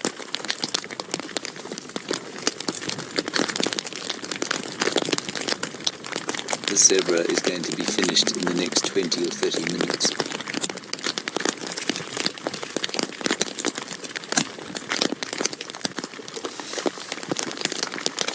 Hi Susan, well, it's a very good question for you. You say, are the lions less aggressive than they are with each other while they're feeding because of the hyenas, because they're just concentrating on wolfing down as much as possible? Susan, I think that's not a bad theory, actually. But they are not being particularly friendly with each other, but yes, I think perhaps they're very hungry. They're going to devour as much as they can before they move on. They may even hunt again. Look, here we go. There's a typical aggression.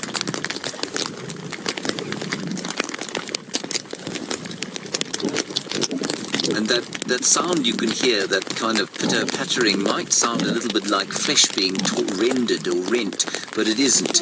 It is the rain just falling down on the car and on the umbrella that's shielding Jeandre ineffectually just above us.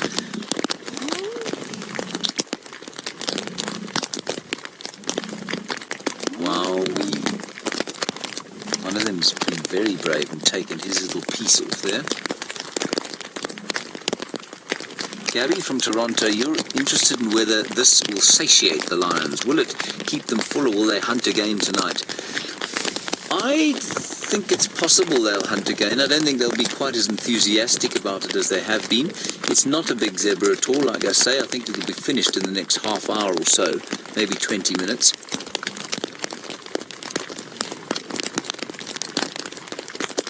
And then they may go off and hunt again. They might do some territorial marking.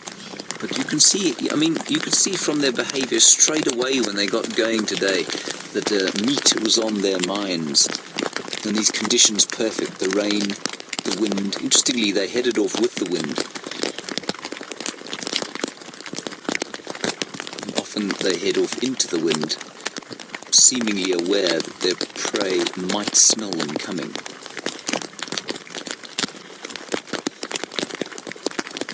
Gosh, you don't see this every day, do you? Jeandre, do you see this every day? No. No, I don't see this every day. Jeandre says no, he doesn't see this every day.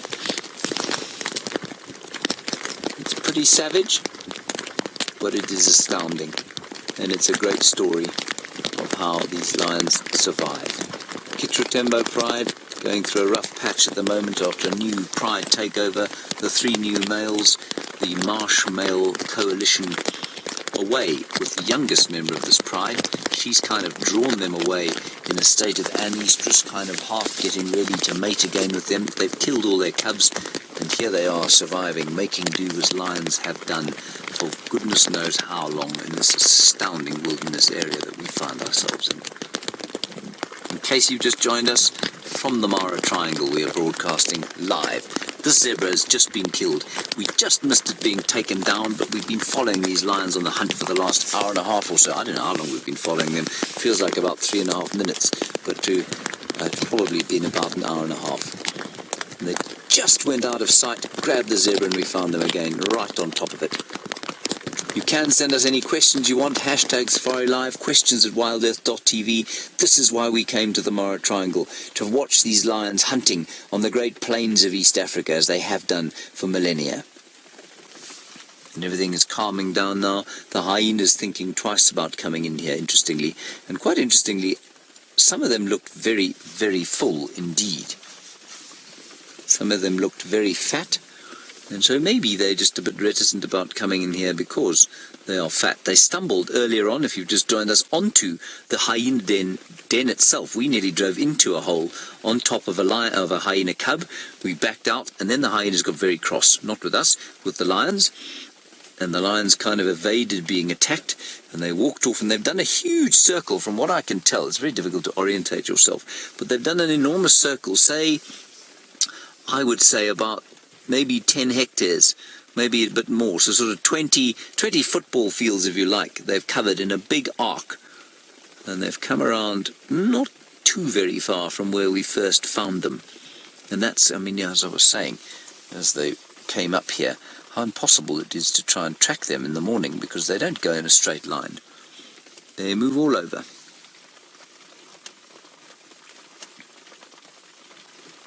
And the blessing of African rain, of course, just completing the effect of the evening. And we have been richly, richly blessed here.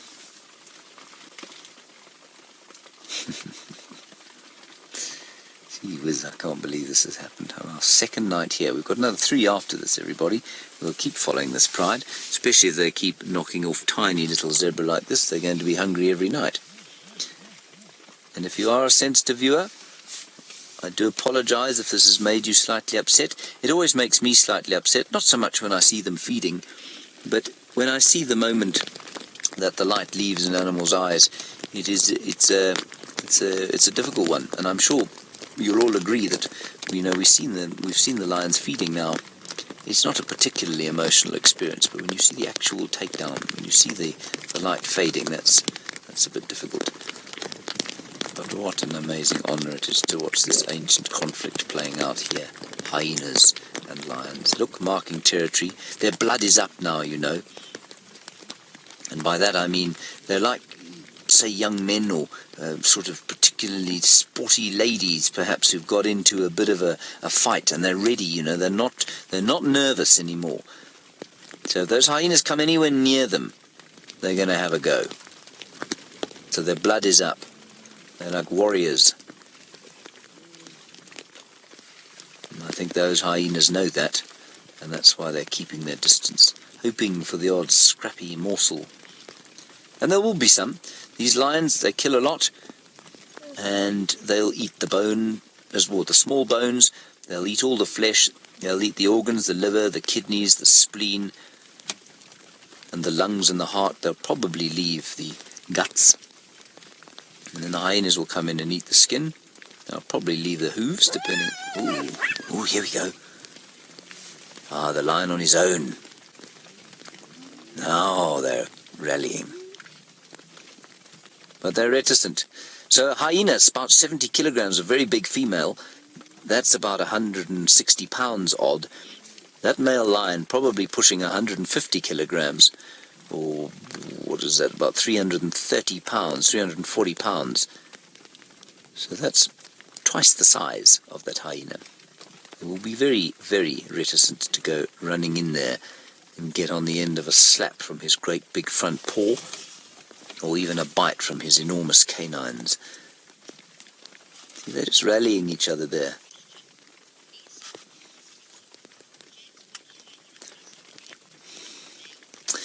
Ooh, Nisa in Wisconsin, you've obviously got a little bit of experience watching lions and hyenas interact. You say, would they be so brave if there was an adult male lion here? Absolutely not. They would be very, very nervous indeed. An adult male lion will not tolerate hyenas that close to him, and they will be very scared. He's fast.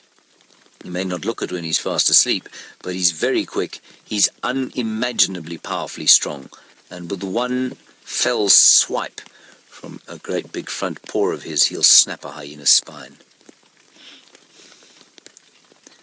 And also just in the background there you can see the sort of the social structure of the hyena being reaffirmed, the hierarchy.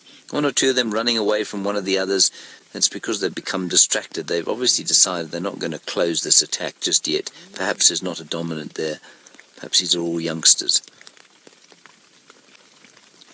And so rather like sort of schoolboys on the side of a cricket field or rugby field or soccer field before they actually get on with the game. That goes to reaffirming their social bonds. Now the lion has finished eating. And he's just cleaning his feet. There'll be a lot of moisture he's getting off that, of course, from the rain.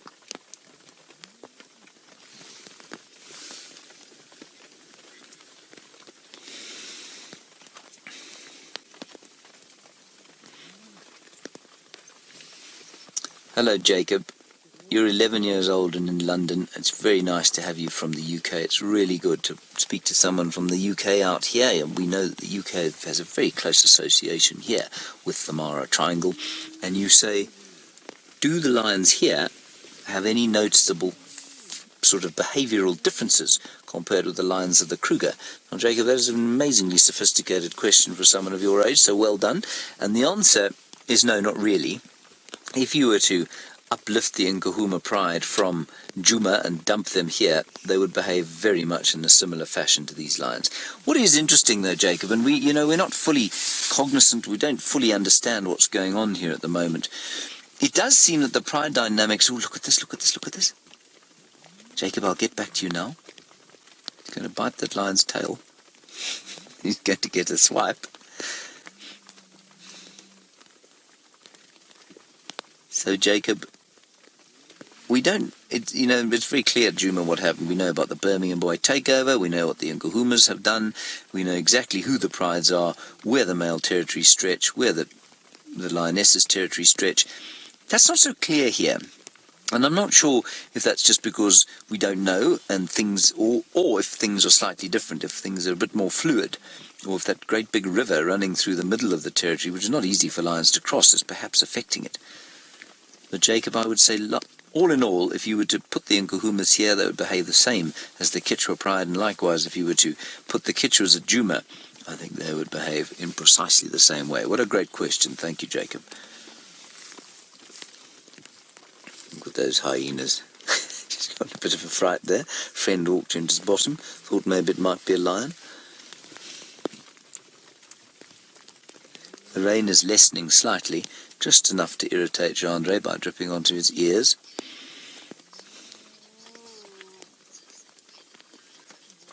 Look, look, look, look. Now, Ellen, you're in Arkansas, and you're a long-time viewer, I know, and you say, is there a difference in the way that they hunt here compared with how they hunt at Djuma, based on the terrain? Interestingly, I'm not sure it's only the terrain. I think it's the density of prey. Obviously, at Djuma, we know that there's a lot more wood, which means that they tend to use that wood, the bushes and things, to hide. Here, there was none of that. There wasn't an attempt to hide at all. It was largely, purely the cover of darkness that they used to hunt. And I think you'll probably find out here, Ellen, I'm going to suggest that they kill fewer big prey like buffalo and adult zebra, because they're able to run away. It's difficult for a lion to hide from their prey here. And the 3 kills, or the 2 that we've seen and the 1 that I've heard of just in the 2 days or 3 days that we've been here, have been young animals. And I think these lions hunt either under cover of darkness or in broad daylight when they can run down a young animal. So they'll run down, say, a young wildebeest or a young warthog, or ambush a warthog, perhaps because the warthog can't see so well. Apparently these lions eat a lot of warthog. Look, he's stolen something. Didn't even see where he got it. Nice piece of intestine there, delicious. I'm being totally facetious, it's disgusting. So Ellen, I think the terrain and the density of prey does make a difference, but I think you'll find that they run down a lot more than the Jeandre guys do. The Jeandre guys do a lot more ambushing, and they're able to take bigger prey as a result of it. And I think also you'll find that, they eat different things. These guys apparently at this time of year, lots of wildebeest, lots of zebra, seldom do they kill buffalo. And then when the wildebeest and the zebra head down south into the Serengeti, apparently they eat quite a few topi and also a lot of warthog. And I suspect they catch the warthog because the grass is high and the warthogs, well, being a bit like me, can't see over the top of it. Nice question. Thank you, Ellen. Isn't this special? What a great privilege we've had tonight to watch these lions hunting and then eating their meal, and in seemingly harmonious fashion in comparison with some of the hunting and eating that we've seen the Nkuhumas doing. It does help that there are no adult males here. If they'd come in, then there would have been a bit of fireworks, I suspect. See, everything is calmed down now at the same time that the rain is slightly ceasing, like I say, just enough to continue Jeandre's being wet. Alright, we're going to take a little breather here. We're going to keep watching these lions and hyenas while Jamie shows you something slightly cuter than anything we've got on offer here. Great deal of action going on here still. Well, it's starting to quieten down, but the hyenas are getting a little impatient with each other. That lion is eating the head of the unfortunate zebra, which gives it slightly more animation than it actually has, and the hyenas are thinking about coming in to have a go. The rest of the lions to the right-hand side of your picture, they're all satiated to a certain extent. There they all are, or there's one of them. In fact, the rest are off to the left. They all seem to be pretty sort of done with their meal, and the hyenas getting impatient with each other, doing a bit of social bonding, having a bit of playing around the place. And, well, I think they've had a great and entertaining evening, rather like we have. They're still nervous, though, and they have to be, because, like I say, they're less than half the mass of these lions. And the lions, Jeandre, if you can just go to the right there, there's a lion looking rather satisfied there. There she is, left-hand side, the leftmost lion. Having a bit of a clean, there he is, sorry. A bit of a clean, and he was just lying on his back thinking how pleasant it is to eat zebra of a Wednesday afternoon. Is it Wednesday? No idea what day it is. It's Wednesday, what a good guess. And you can see his belly quite full. And still the hyenas running around here. Oh, one of them stolen something, Jeandre, to the right-hand side. There we go. Got a bit of zebra leg. That will be most sought after by his mates. He's taking it right towards the lion. It was particularly stupid of him. Now let's see if they share. Now hyenas of a similar rank will often share, but the hyena hierarchy is absolutely established at a sighting, is established at a feeding site. They fight viciously as lions do. One of the lions is up. Let's have a look there to the right-hand side.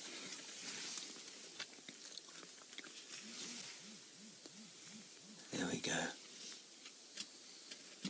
Look, nice full belly, going to have a bit of a snooze, and they'll do a bit of aloe grooming to say no hard feelings for fighting over the zebra. No, it's okay, I understand you were hungry. Yes, and I understand that you were hungry too. let's have a little mutual licking, and we'll feel better about each other before we try and perhaps hunt again or snooze it up. The rain seems to have stopped. There's still some growling going on though, just to the right there, Jeandre. No, that's not growling, is it? That one is very satisfied. And still the zebra's head. Coming in from the left here, Jeandre. Hello, Audrey. You're 12 years old and you say, can we hear the calling of the other zebras now that this one's dead? Audrey, we didn't hear any of that, you know, and I know why you're asking. Probably because you watched that young zebra being killed at Jeandre a little while back. Look at them playing there. They're all so well fed, everyone. That's why there's no serious fighting going on here. Audrey, we didn't hear any of that, and I think it's just because it's night time. I think perhaps the rest of the herd panicked and just ran away, or even, we've seen a number of orphaned young animals here, wildebeest and zebra. Maybe it's an orphan, and maybe it wasn't with a herd. And maybe that's why they didn't call.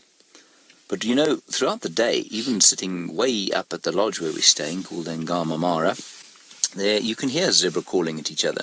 That wah, wah, wah, wah, wah, wah, wah, wah. How's that, Jeandre? Beautiful. Thank you. Jeandre says, beautiful.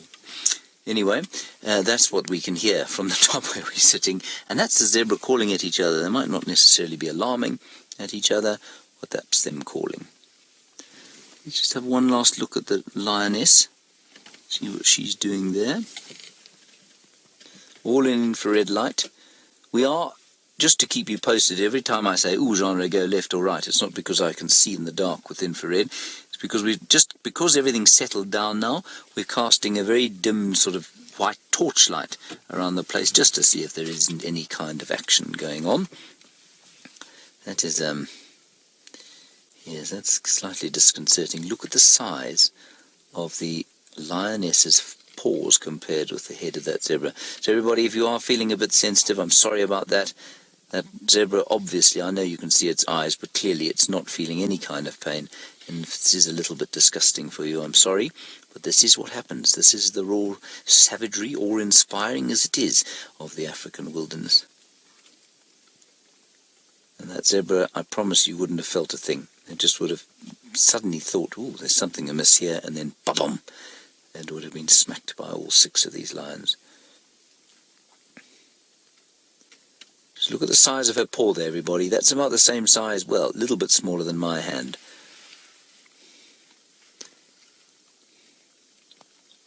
And you can hear the crunching there.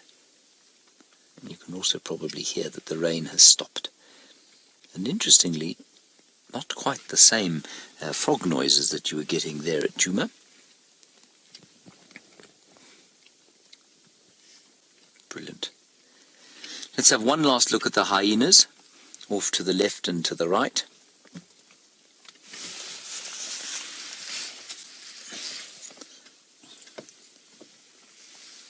And then I think we'll probably call it quits for the evening.